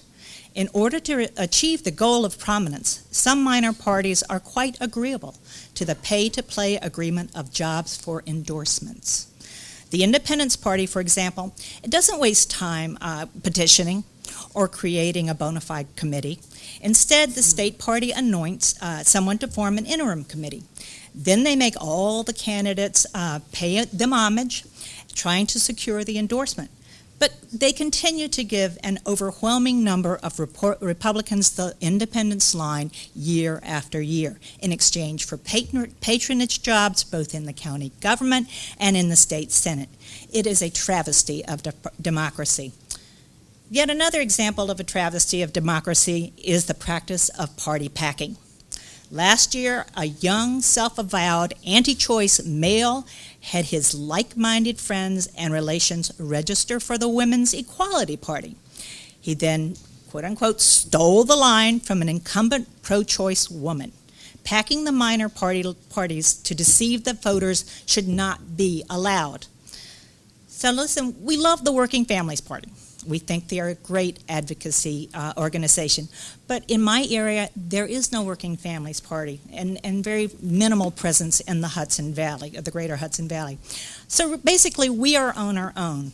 We're tired of working so hard only to come up against this corrupt, tail-wagging the dog political system here in New York. Whatever the original reason for the founding of fusion voting here in New York, outside of New York City, fusion voting has allowed corruption and pay-for-play politics to flourish. We need that to end. Thank you. Thank you. Joseph Seaman, followed by Jasmine Gripper. Hi, my name's Joe Seaman, and I'm considering running for New York Assembly in the 112th District to stop corruption, to be a voice for the people of Saratoga and Schenectady counties. But my problem is I don't have too many millionaire friends. If I'm going to represent average New Yorkers, I'd like to be funded by them, not by Wall Street, insurance companies, banks, real estate tycoons, or corporate CEOs. I'd be facing a Republican incumbent who ran unopposed last time, gets most of her money from outside the district, and is part of a political machine with big money connections. Despite a Republican registration advantage, I could compete if I wasn't hugely outspent. I could raise small donations from people who live in the district instead of from far-off millionaires. 6-to-1 matching funds on these small donations could make this a real race instead of an uncontested appointment. With district residents' small donations amplified, their voice would be heard for a change. Instead of holding fundraisers in New York City for rich people, I'd be listening to the people in the district. I could earn their trust instead of their cynicism. Our democracy could earn their trust. I wouldn't be asking for $9,000 contributions, but current law actually allows this. Millionaires and billionaires can donate more to an assembly campaign than to a U.S. House, Senate, or even presidential campaign, and that's crazy. The contribution limits must come way down. We've got serious corruption in New York, with the top 100 donors giving more than the 137,000 small donors combined. Can we expect to get elected officials who honestly represent us? We can't stop rich people from funding campaigns, but this commission can create an alternative for those of us who reject their corrupting influences. Now, I'm a member of the Working Families Party, but I also agree with Democratic Party principles and values. As a grassroots activist, I try to bring together Democratic and WFP folks in support of policies promoting justice and democracy. I wouldn't stand a chance on just the WFP line, so I'd like to run as a working families Democrat. I don't see how taking away fusion voting serves democracy. Why take away a right we have under the New York Constitution? Why shouldn't I be able to run on both lines if the members of both parties support me? I don't know why fusion voting is even part of this commission's charge. Now, I may not look like, act like, or have the money or connections of a typical politician, but wouldn't democracy be better served having candidates outside the political establishment from all walks of life who don't have big money backing, who want to bring people together? New York can create a real, permanent, small donor public financing program for primaries and general elections and lead the way for America. The future of democracy is in your hands. Thank you for hearing us, and let's create a system that hears the voices of the average people. Thank you. Jasmine Gripper, followed by Mary Clark. Hi. My name is Jasmine Gripper. I am the Legislative Director for the Alliance for Quality Education. Thank you for allowing me to testify on why we need campaign finance reform, including small donor financing system in New York State, and we need to maintain fusion voting. The halls of Albany are filled with many high-paid lobbyists advocating for the wealthy and 1%, but there are few representing the interests of the millions of public school students, educators, and parents of this state. New York State has over 2 million children in public schools, yet their voices and their families' voices are often drowned out by a sea of donors filling the halls of Albany and filling the pockets of politicians. It is why our governor has more $20,000 a plate fundraisers than visits to public schools. It is why we live in one of the wealthiest states, yet every year we consistently tell our children that we don't have enough money to fund the state's own funding formula, Foundation Aid. To tackle the systemic racism in education, we must transform campaign finance system that advocates for the interests of the few over those of the many. The only system-wide solution is to get big money out and to get parents and community in. By matching small donor donations with public funding, we can amplify the voices of women, people of color, of the working and middle class, and all the underrepresented voices in New York. We all know that the wealthy are not paying their fair share in taxes, and our children are bearing the consequences of that, of the inaction in Albany. Large donors buy influence with politicians, making it nearly impossible to raise taxes on millionaires and billionaires in order to fully fund our schools. A pied-à-terre tax just last year we knew could raise about $600 million on the second and third homes of wealthy individuals was denied because the real estate lobby got involved and influenced politicians. The Wall Street lobbyists have stopped the state from collecting a stock transfer tax, causing us to lose out of billions of dollars of revenue. Every year, we tell children we don't have enough to provide for a high-quality education in your community. Every year, we allow children to sit in overcrowded classrooms, in crumbling buildings, and without access to the latest technology, all because big money has big influence in state budgets. Big money in our electoral system means the wealthy and well-connected get what they want, while children and families are denied the things that they need. I also want to speak up in favor of maintaining fusion voting.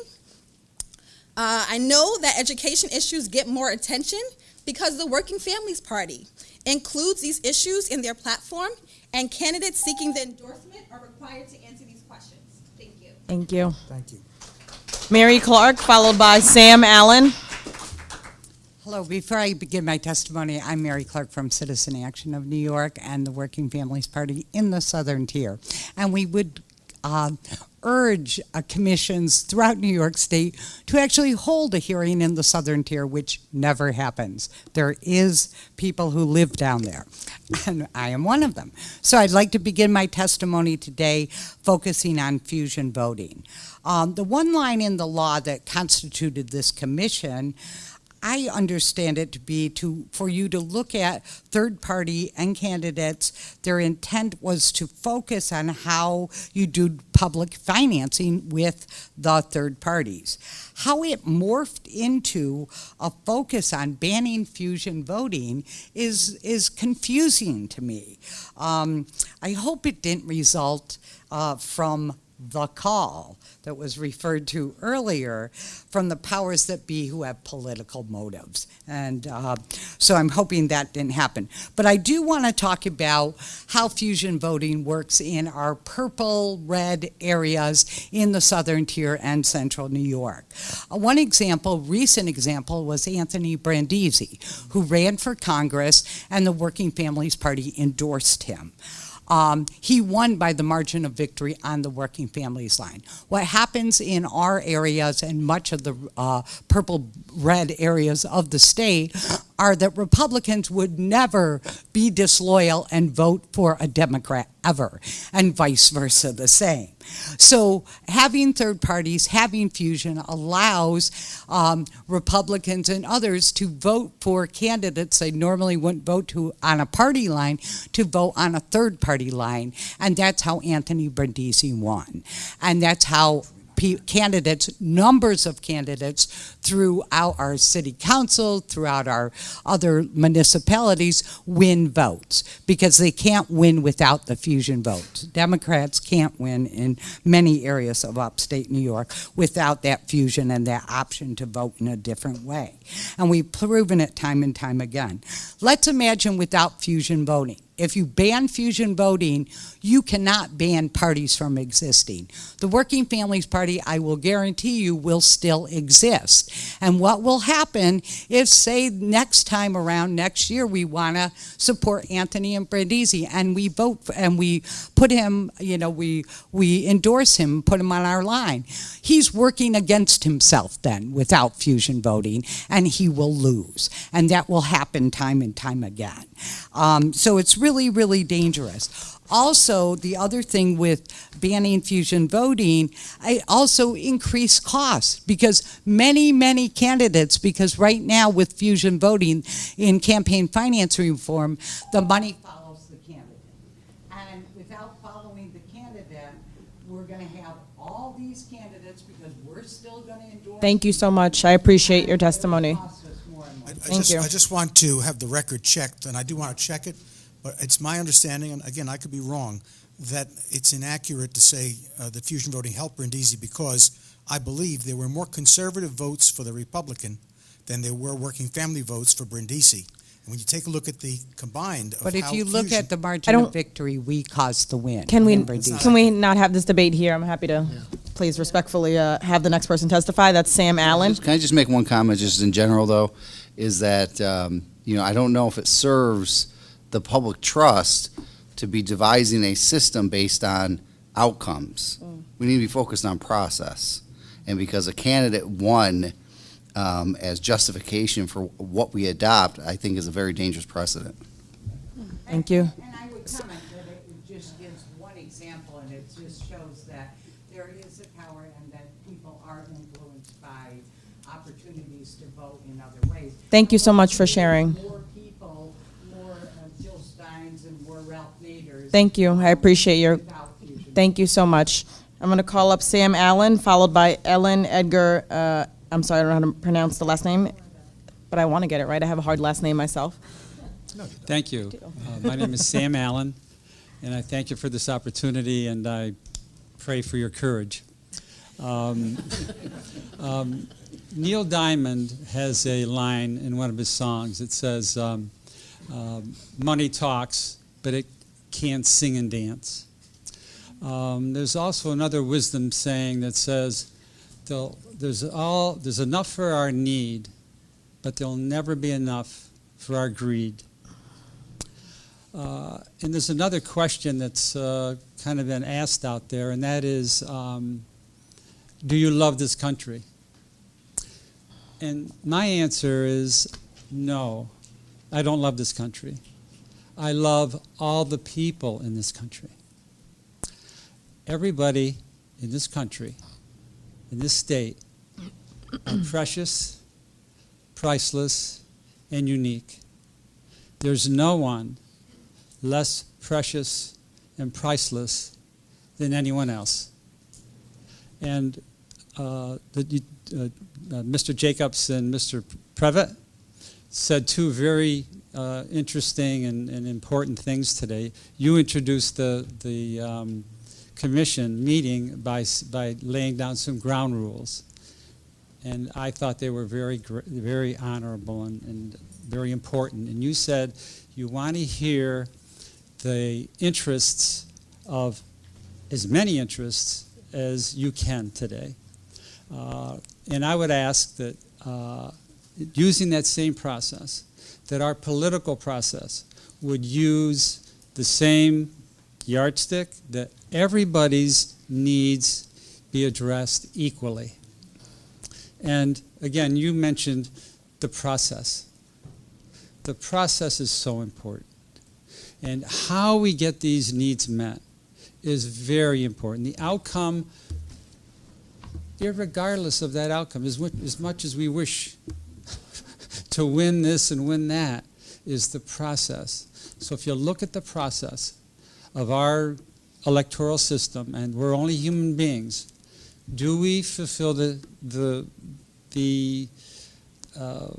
goal of treating everybody as precious and priceless and unique?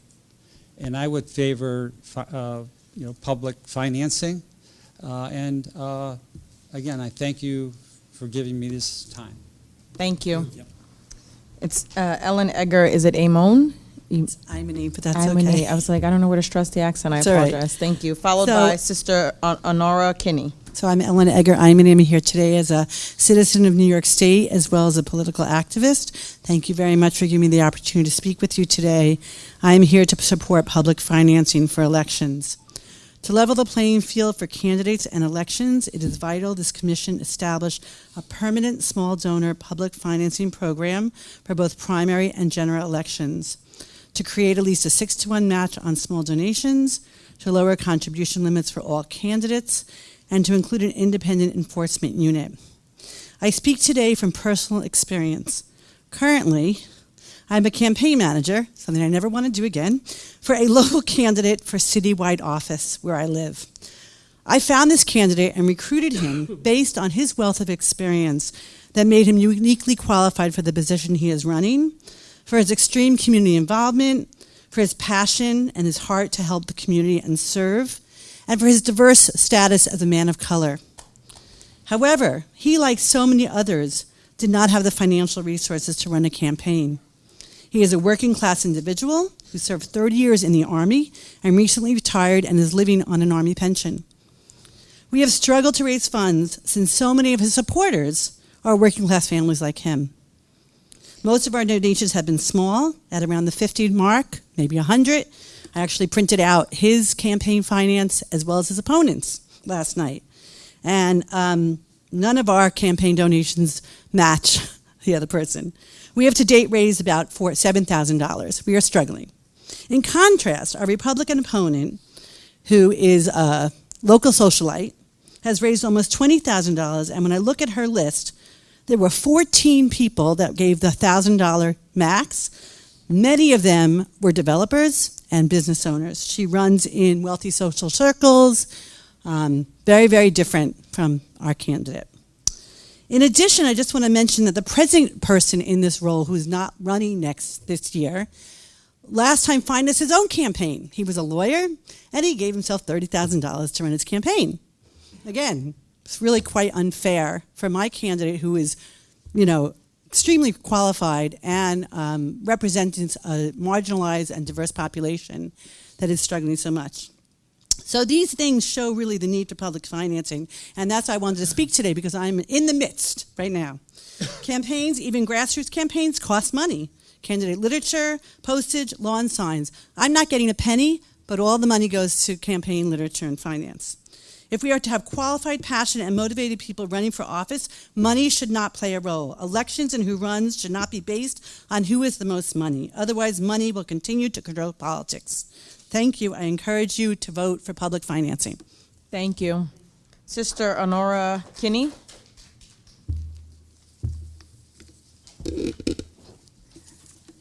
My name is Sister Honora Kinney.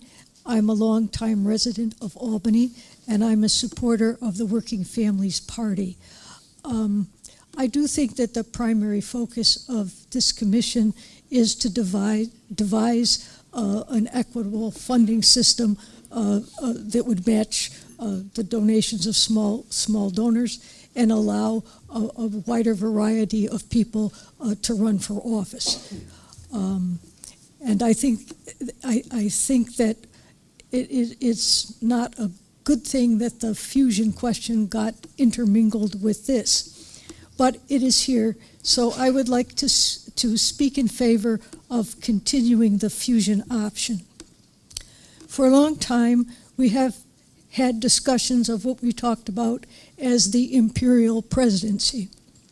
In New York State, we also need to concern ourselves with our increasingly imperial governorship.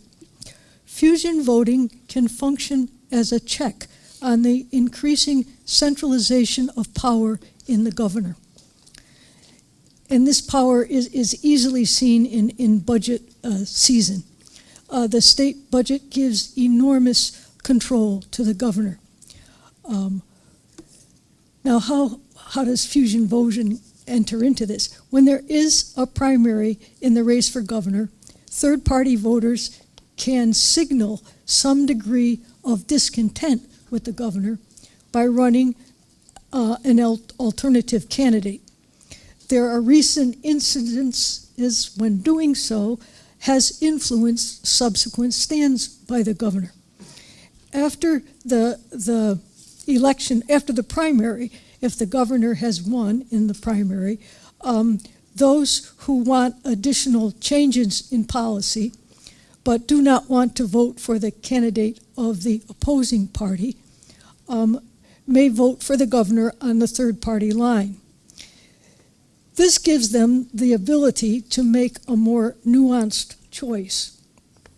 They can support the least worst candidate while preserving their dissenting stance.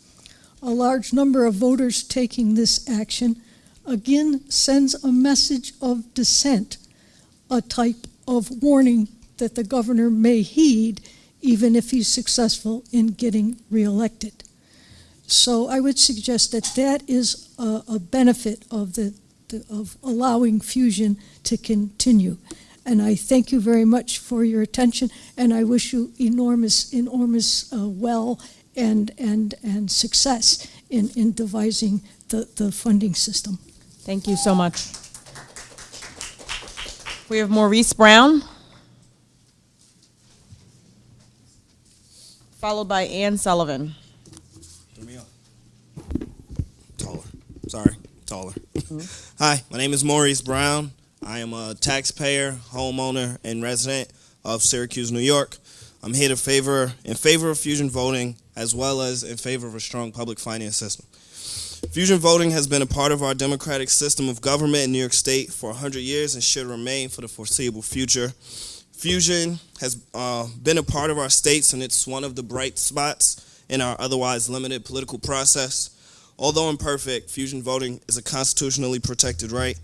With fusion voting, minor parties are free to endorse the candidate of their choice. Whether a minor party chooses to cross-endorse a major candidate is their choice. Whether voters support a candidate who has been cross-endorsed is also their choice.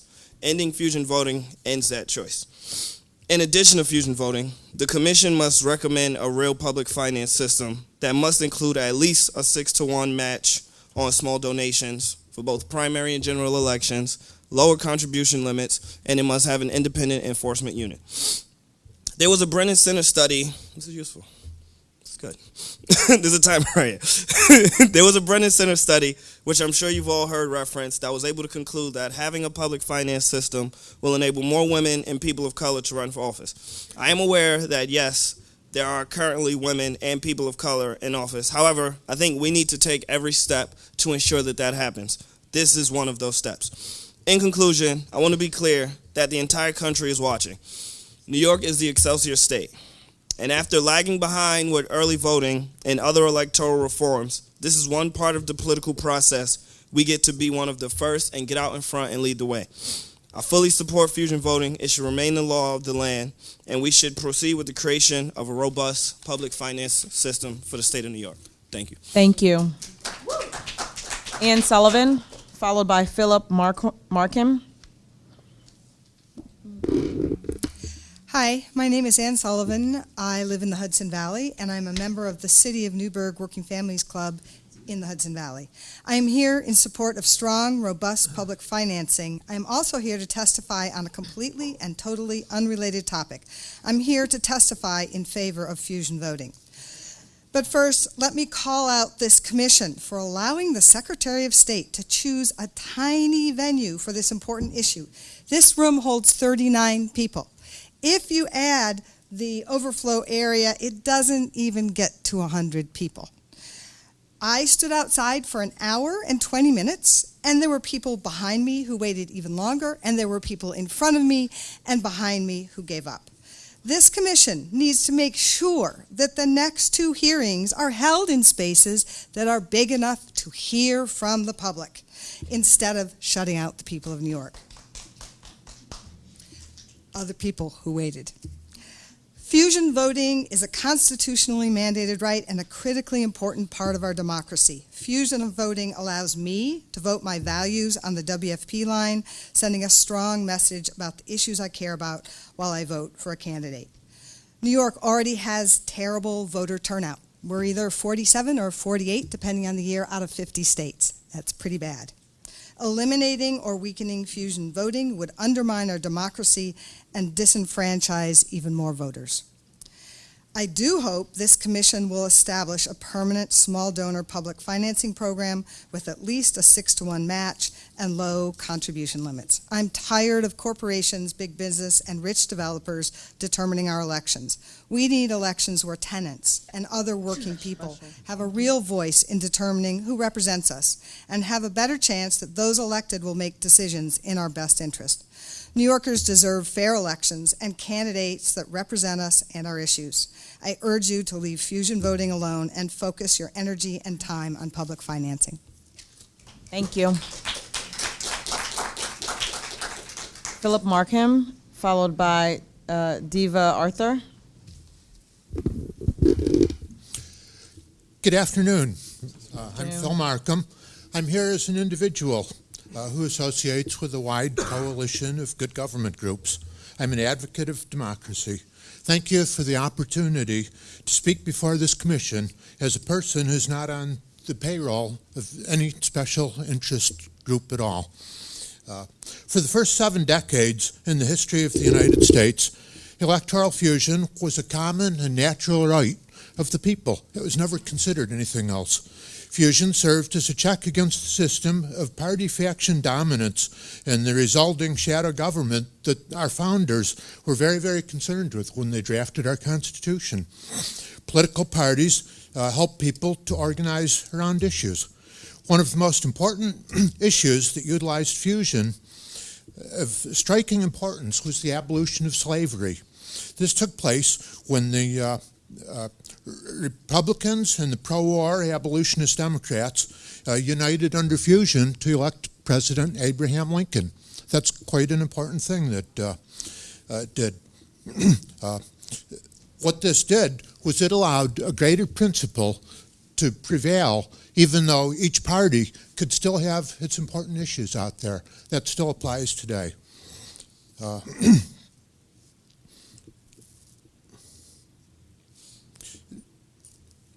Fusion not only elected that great president, but it kept the political parties at a constant state of reform. There's nothing solid. In fact, some new parties evolved out of fusion parties before it was abolished in those states. So when fusion was outlawed in most states, New York and 7 others being the exception, Reformation became a circus. The greedy robber barons took control of the dominant parties, and we ended up in a really bad state of affairs around the turn of the last century. Here in New York, our New York State Constitution protected that right, as it still does today, thrice held up by the New York State's highest court. This commission is charged with the task of election reform, not of reducing rights. Democracy demands the protection of the people from the monopolization of power. All factions, corporations, out-of-control parties, and so forth. Fusion, as this natural right, does have some problems, but these are problems that can be fixed by our New York State Legislature. Democracy is not a war between two parties, nor is it the job of this commission to throw out the baby with the bathwater. That there's some things that need to be fixed, but it's not related to what we're doing here. Thank you. Diva Arthur, followed by Sam Fine. Diva here? No? Is Sam here? Nope. Wayne Foy? No Wayne. Jason Clark?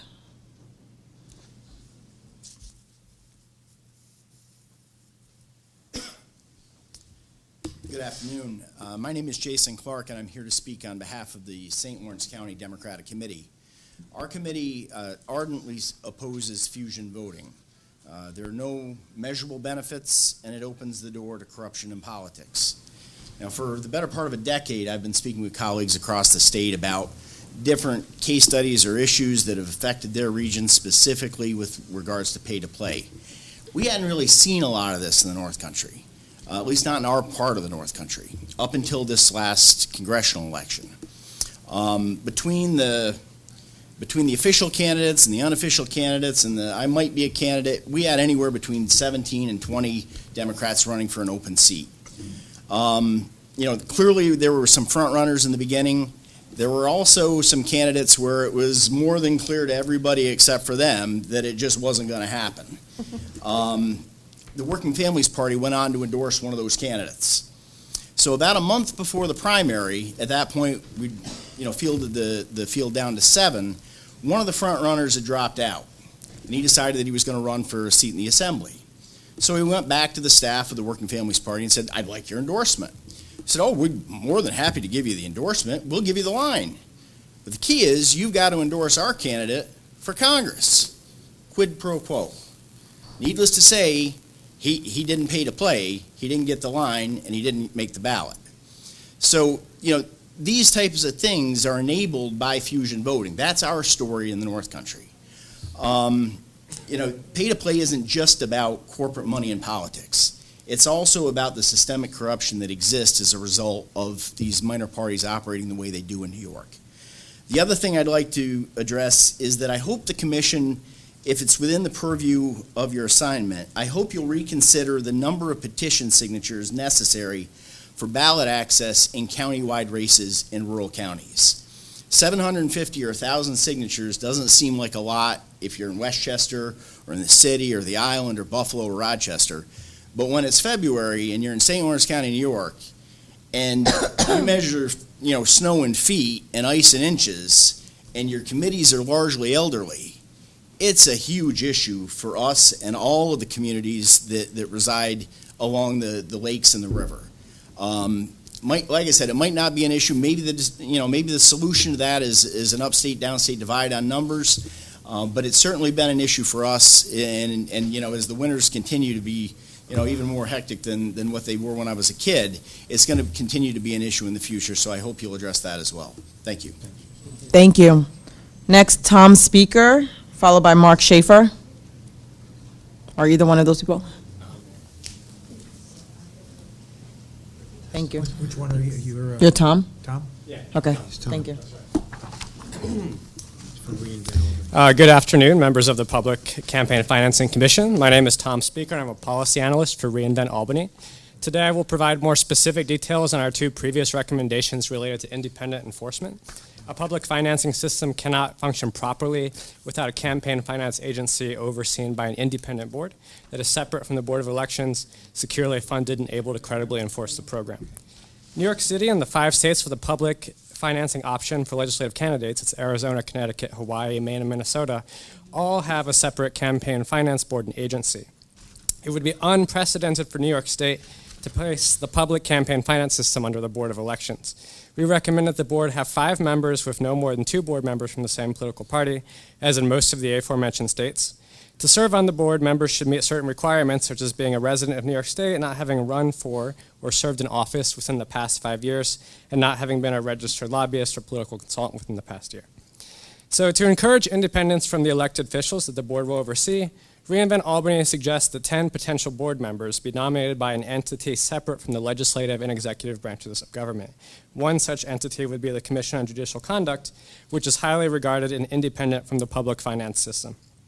That entity could receive and review applications for board positions, evaluate candidates, then submit its nominations to the governor, who could pick 5 that would be subject to approval by both houses of the legislature. We think this approach strikes the right balance and achieves greater independence than simply having elected officials directly choose board members. What we suggest is similar to the process used by the Hawaii Campaign Spending Commission. We recommend the commission take a close look at what Hawaii has done to foster more independent campaign finance enforcement. In Hawaii, the state's judicial council takes applications from the public and submits 10 nominees to the governor, who picks 5, though those are not subject to legislative confirmation. The Judicial Council is chaired by Hawaii's Chief Justice, consists of up to 15 members nominated by the Hawaii Supreme Court, and is required to include laypersons as well as judges and lawyers as members. Reinvent Albany also believes that to function effectively, the Campaign Finance Board must have a consistent source of funding, and that the best way to accomplish this would be to tie the board's funding to that of the Division of Budget. In every state with a campaign finance board that regulates legislative candidates with a public financing option, there have been attempts to disempower the board and agency. Last year in Maine, for example, a typo in legislation left the state's Commission on Governmental Ethics and Election Practices unable to channel public funds. Some legislators had noticed the typo and deliberately avoided addressing it in order to damage the commission. When a bill fixing the typo was introduced, many legislators said they would refuse to pass the bill without cuts to the commission funding. To avoid these kinds of blunders, the board should make its funding a percentage of the Division of Budget for the agency. This is the practice for New York City's Independent Budget Office, who has a fixed percentage of the Office of Management Budget. We think that would help the system continue to grow. Thank you. I think we have questions, so we have questions. Just for clarity, you had said that some of the systems have 7 members, no more than 2 from any party, and then you went into a different proposal of 9 or 10 members through... Oh, no. So most systems have 5 members on every board. The exception is Minnesota. They have 6 members. Yeah. So what we're selecting is that an outside agency that's outside of the legislative and executive branches choose 10 and then submit them to the governor, who could pick 5. That's similar to the practice in Hawaii, and that those would be, those appointed by the governor would be subject to confirmation by the Assembly and the Senate. So the governor and the 2 branches, the 2 houses of the legislature are all controlled by the same political party. How does that create independence? So it's not the members on the board would have to... Do any of these other states have what I thought you indicated of 5 members, no more than 2 from any political party? Almost all of them have that, except for Hawaii. And so you choose the Hawaii model? No, we choose that for the nomination and appointment process, or we lean that way. Like we have some differences in our recommendation compared with the Hawaii system, but we think that the board should not have more than 2 members be from the same political party. You are supportive of no more than 2 members of a political party? Of that. Okay. Yep. Thank you so much. Mark Schaefer, followed by Carlin Cohen. I'm Mark Schaefer. I live in Albany. I'm an active member of Citizen Action of New York and concur with their recommendations, and also People of Albany United for Safe Energy, the 350 affiliate.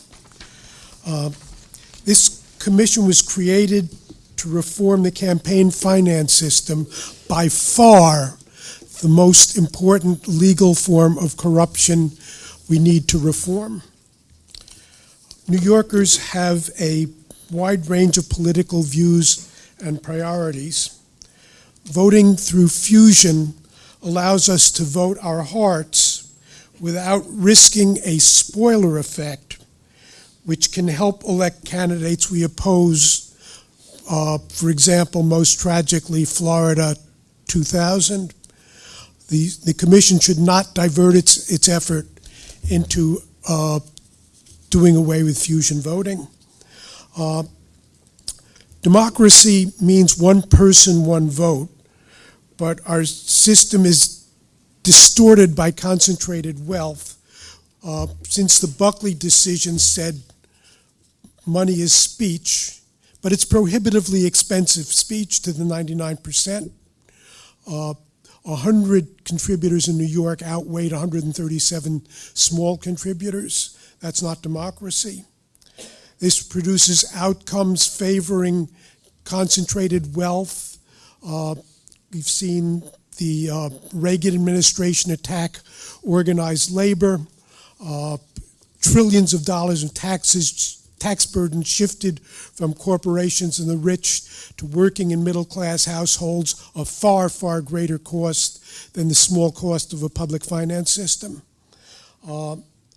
And throughout the economy, distorted priorities, most dangerously in the energy sector, where the influence of fossil pollutocrats like the Kochs, who spent $800 million with their friends in the 2016 cycle, has paralyzed the ability of the government to address the growing climate crisis, and it's now becoming extraordinarily dangerous, as the scientific community has been telling us. We need a massive investment in clean energy, or we're going to face, the ice caps are already melting, we're going to face Superstorm Sandy's frequently, coasts becoming inundated, droughts like we see this year in the Midwest, or droughts in California, floods in the Midwest, which are going to cause a crop failure this fall.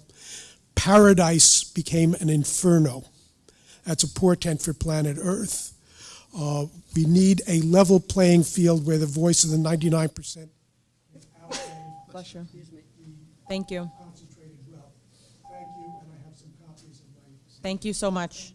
We have Carlin Cohen, followed by Sandra Oxford. Yeah. Or Cowan, sorry. I mispronounced that. Thank you. Thank you.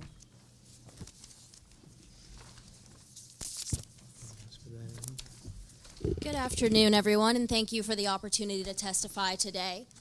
My name is Carlin Cowan, and I am here as a New Yorker, as a child of an immigrant who taught me the importance of voting because she lived under a dictatorship in the Philippines, and most importantly, on behalf of 60,000 New Yorkers that the Chinese American Planning Council serves every year, most of whom could not possibly be here today because they don't have the access, resources, or privileges to attend a hearing like this, even though their voices should really be represented here today. CPC is the nation's largest Asian American social services agency, serving over 60,000 Asian American immigrant and low-income New Yorkers each year, from daycare to senior services, adult literacy, workforce development, and everything in between. We're here today to recommend a publicly financed election system with a 6-to-1 donor match and a limit on contributions. Now, you might be asking why a social services agency is here in support of such a thing, but we see the struggles that our community members face on a daily basis.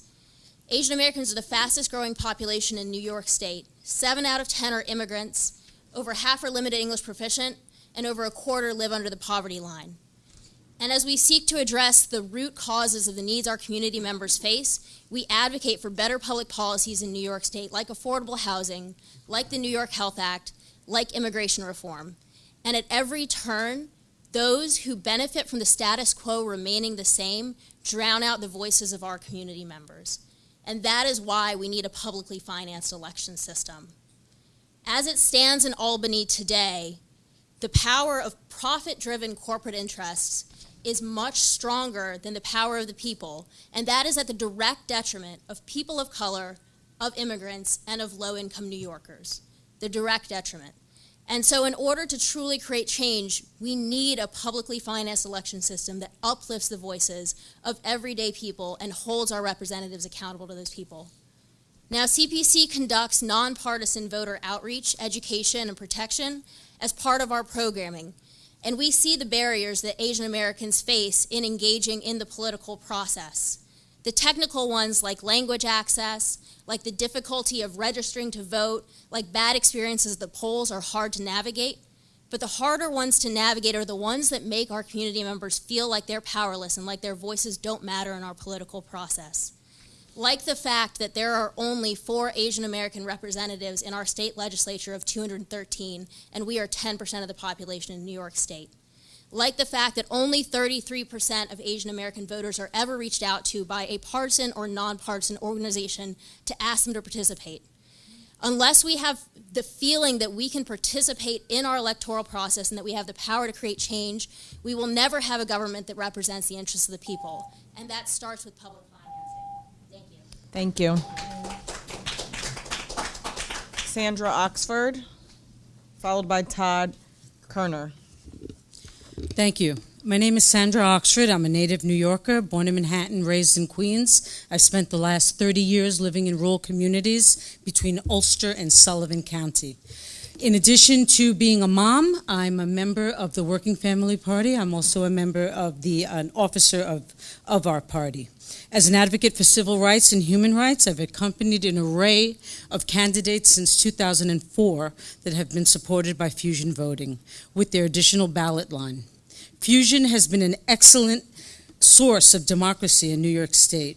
Fusion Voting has permitted third-party members and supporters to vote without becoming a spoiler, and has been equally as important to permit the electorate in New York State to vote on a party line so we can share our values and folks know exactly why we voted on that line. As I see there's some very powerful interest in the room today, Mr. Jacobs, I know you've been the subject of a lot of this. I read the political article. I would also ask you to recuse yourself. I am hoping that the other commissioners on this panel will be open and will also not allow some of the politic of what the chairman of the Democratic Party has imposed upon other Democrats in New York State to try to kill fusion voting, not allow that to impact your decision-making and your wisdom here today. I feel that the commission must be mindful not to trample on our state's constitution. The goal of the commission should not be to undermine or end New York's fusion voting system. To do so would be a systemic injustice, and it would be a step in the wrong direction toward weakening our democracy and marginalizing the interests of New Yorkers who have limited access to power and the leaders of the two-party system. If the Commission's goal is to strengthen our democracy, then banning fusion voting should be uncoupled from its work. If a goal of this commission is to strengthen and expand our democracy by establishing a system of low-dollar public financing of elections and reduce the power of big money in politics, it should not seek to cannibalize fusion voting, which is a vital pillar to our democracy. There's no public groundswell of support. There's not been any kind of grassroots organizing to eliminate fusion voting in this state, which is why it feels so extremely political. And we do not want to see this commission become politicized. I am personally thankful to fusion voting. In its place, it has been seen through my decades of advocacy to assist my neighbors and myself be part of transforming New York State as a recognizable leader of fair and just public policy in our nation. Fusion voting has permitted New Yorkers to balance the many imbalances in our system and support candidates who are leaders. Thank you. Thank you. Todd Kerner. Hi. Thank you, commissioners, for the opportunity to speak today. My name is Todd Kerner. I'm the Saratoga County Democratic Chair. I've been involved in politics for over 30 years. We see most of our residents and citizens have lost faith in elections. And there's two reasons for that I've seen over these years. One is clearly money in elections. When I see candidates that are so educated, so sincere, have such ability, but I have to tell them, you can't run because you don't have the wealth or the means to get on to be successful. There is something wrong. Also, we talk about the corruption in the process. The process is clearly flawed, and fusion voting is clearly some of it. In my county over the years, when I ran in 1999, when I tried to get the independence line, which I got, the first thing I was told was, by the way, we have a fundraiser, and if you want the line, you better go to our fundraiser. And I get every year in my county from the Independence Party solicitations for fundraisers. And when they changed the election time frame last year, I got it again. You want to get my line? You better go to our fundraiser. There was no ifs, ands, or buts. It is directly connected. Also, in my county, when there's been litigation and fraud, it is normally when the Democrats or Republicans, it's not limited to just one party, folks. It is either party, when they try to get those lines, bad things happen. And I don't know what's going to happen with, public finance when you start having primaries. My brain would be, as a county chair, I'm going to go try to do an opportunity to ballot to get another line. Does that mean I get more money for my candidates? If you really want to do public finance, you got to do it right. Give both parties, all the parties. The Green Party doesn't have a problem. In my county, they say, you want our line, you got to be a Green Party person. We don't have a problem with that. Sometimes it hurts our Democratic candidates because it does take away votes. But you know what? At least they're doing what they believe in. Instead of getting a slip saying, if you want your candidate to get a line, Mr. Kerner, then I advise you them to go to our fundraising event. So if you really want to transform corruption, transform elections into picking the best people in our state, which there are tons, and then you need to address all the issues. And in my experience, that is clear. So thank you for the opportunity to present myself, and I'm appreciative that you're going around the state getting people to speak. Thank you. Thank you. That Mr. Kerner was the last person on the list to testify today. Okay, just kidding. But wait, two more. Thank you so much. We have Jeffrey Hannon and John Paredes. Paredes. Jeffrey first. Thank you. Hi. Hi. I didn't prepare anything, but I'll be quick. Thank you guys for serving, but I am very disappointed with the way the commission has conducted itself. Your website has had inaccurate information on it. You can't even put a web page up with a simple form saying this is how you submit testimony. It was put up a day before the first hearing.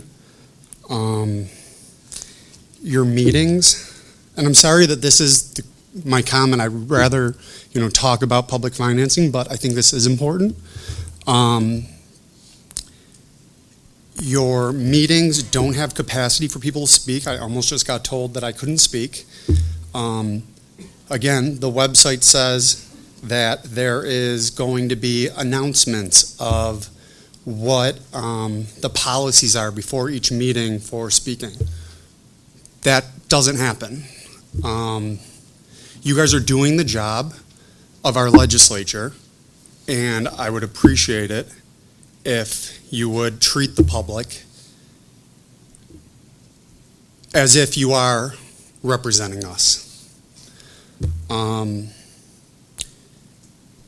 You're going to come up with a plan, and you have 2 more meetings, and it would be really great if you could release your plan, come up with some working draft before either the Long Island meeting or the Buffalo meeting, and then bring back some of these experts who can offer you help, because no one could do what you guys are doing, and no one expects you guys to do this extraordinary task on your own. So there are experts. Bring them back for maybe the Buffalo meeting and get some feedback and have a room that's big enough for people. And maybe even have another meeting in New York City, because your last meeting was taken up half with experts and there were hundreds of people who couldn't speak. So that's all I have to say. Thank you guys. Thank you. Just so you know, last meeting, everybody that was on the list that wanted to speak and stayed did get the chance to speak. We stayed. How many people did leave, though? There were probably a handful, but it was not many. We had 60 some odd. And how many people couldn't testify here because there weren't interpreters, which were there are interpreters here. Okay. Yeah, right here. But thank you, Jeffrey. Thank you for sharing that. We appreciate it, and we'll take it under consideration. I think we have John next. Is it Paredes? Paredes? It's Paredes. Paredes, sorry. Thank you so much for the work you're doing. Thank you so much for giving all of us an opportunity to speak. You know, I think it's obvious to many of us that democracy is not in great health in the country and around the world. The transparency group Freedom House has released a report saying that 2018, I think, was the 13th year in a row in which we've seen a recession in democracy around the world. And I think the problem is in large part visible here. I think part of the problem is that citizens have become disengaged. And I think citizens are disengaged because, as so many people before me have said, they don't feel like they matter in the process. And when citizens are disengaged, special interests, moneyed interest, connected interests are able to come in and fill the void. And this process is a slow creep in the beginning, but then at some point it becomes a fast slide. And those of you who have devoted your life to public service, I think sometimes you learn to play in this system that is already falling apart, that is already falling into corrupt ways, without realizing that the ways that you're learning how to navigate through the system are part of the problem. And what you have to do here is this sort of, there was this flawed process that led to this incredibly rare opportunity for all of you to really take a sharp turn for the better here, for you to really potentially set a new direction for the country and potentially begin solving the problem of preserving democracy for generations to come. I'm really quite scared that 10, 20 years from now, we're not going to have the sort of government that all of you grew up with, a government where people could make a change and could change the course of policy. I wish you all the best of luck, because you have on your shoulders an unfair, a grave burden, but also an incredible opportunity to potentially change the course of history here. Thank you. Thank you. It's something we're all taking very seriously, so we appreciate you reminding us of the charge that we have ahead of us. With that, unless there are any other comments or questions or witnesses, we are going to adjourn this hearing of the Public Finance Commission at 2:53 p.m. Thank you.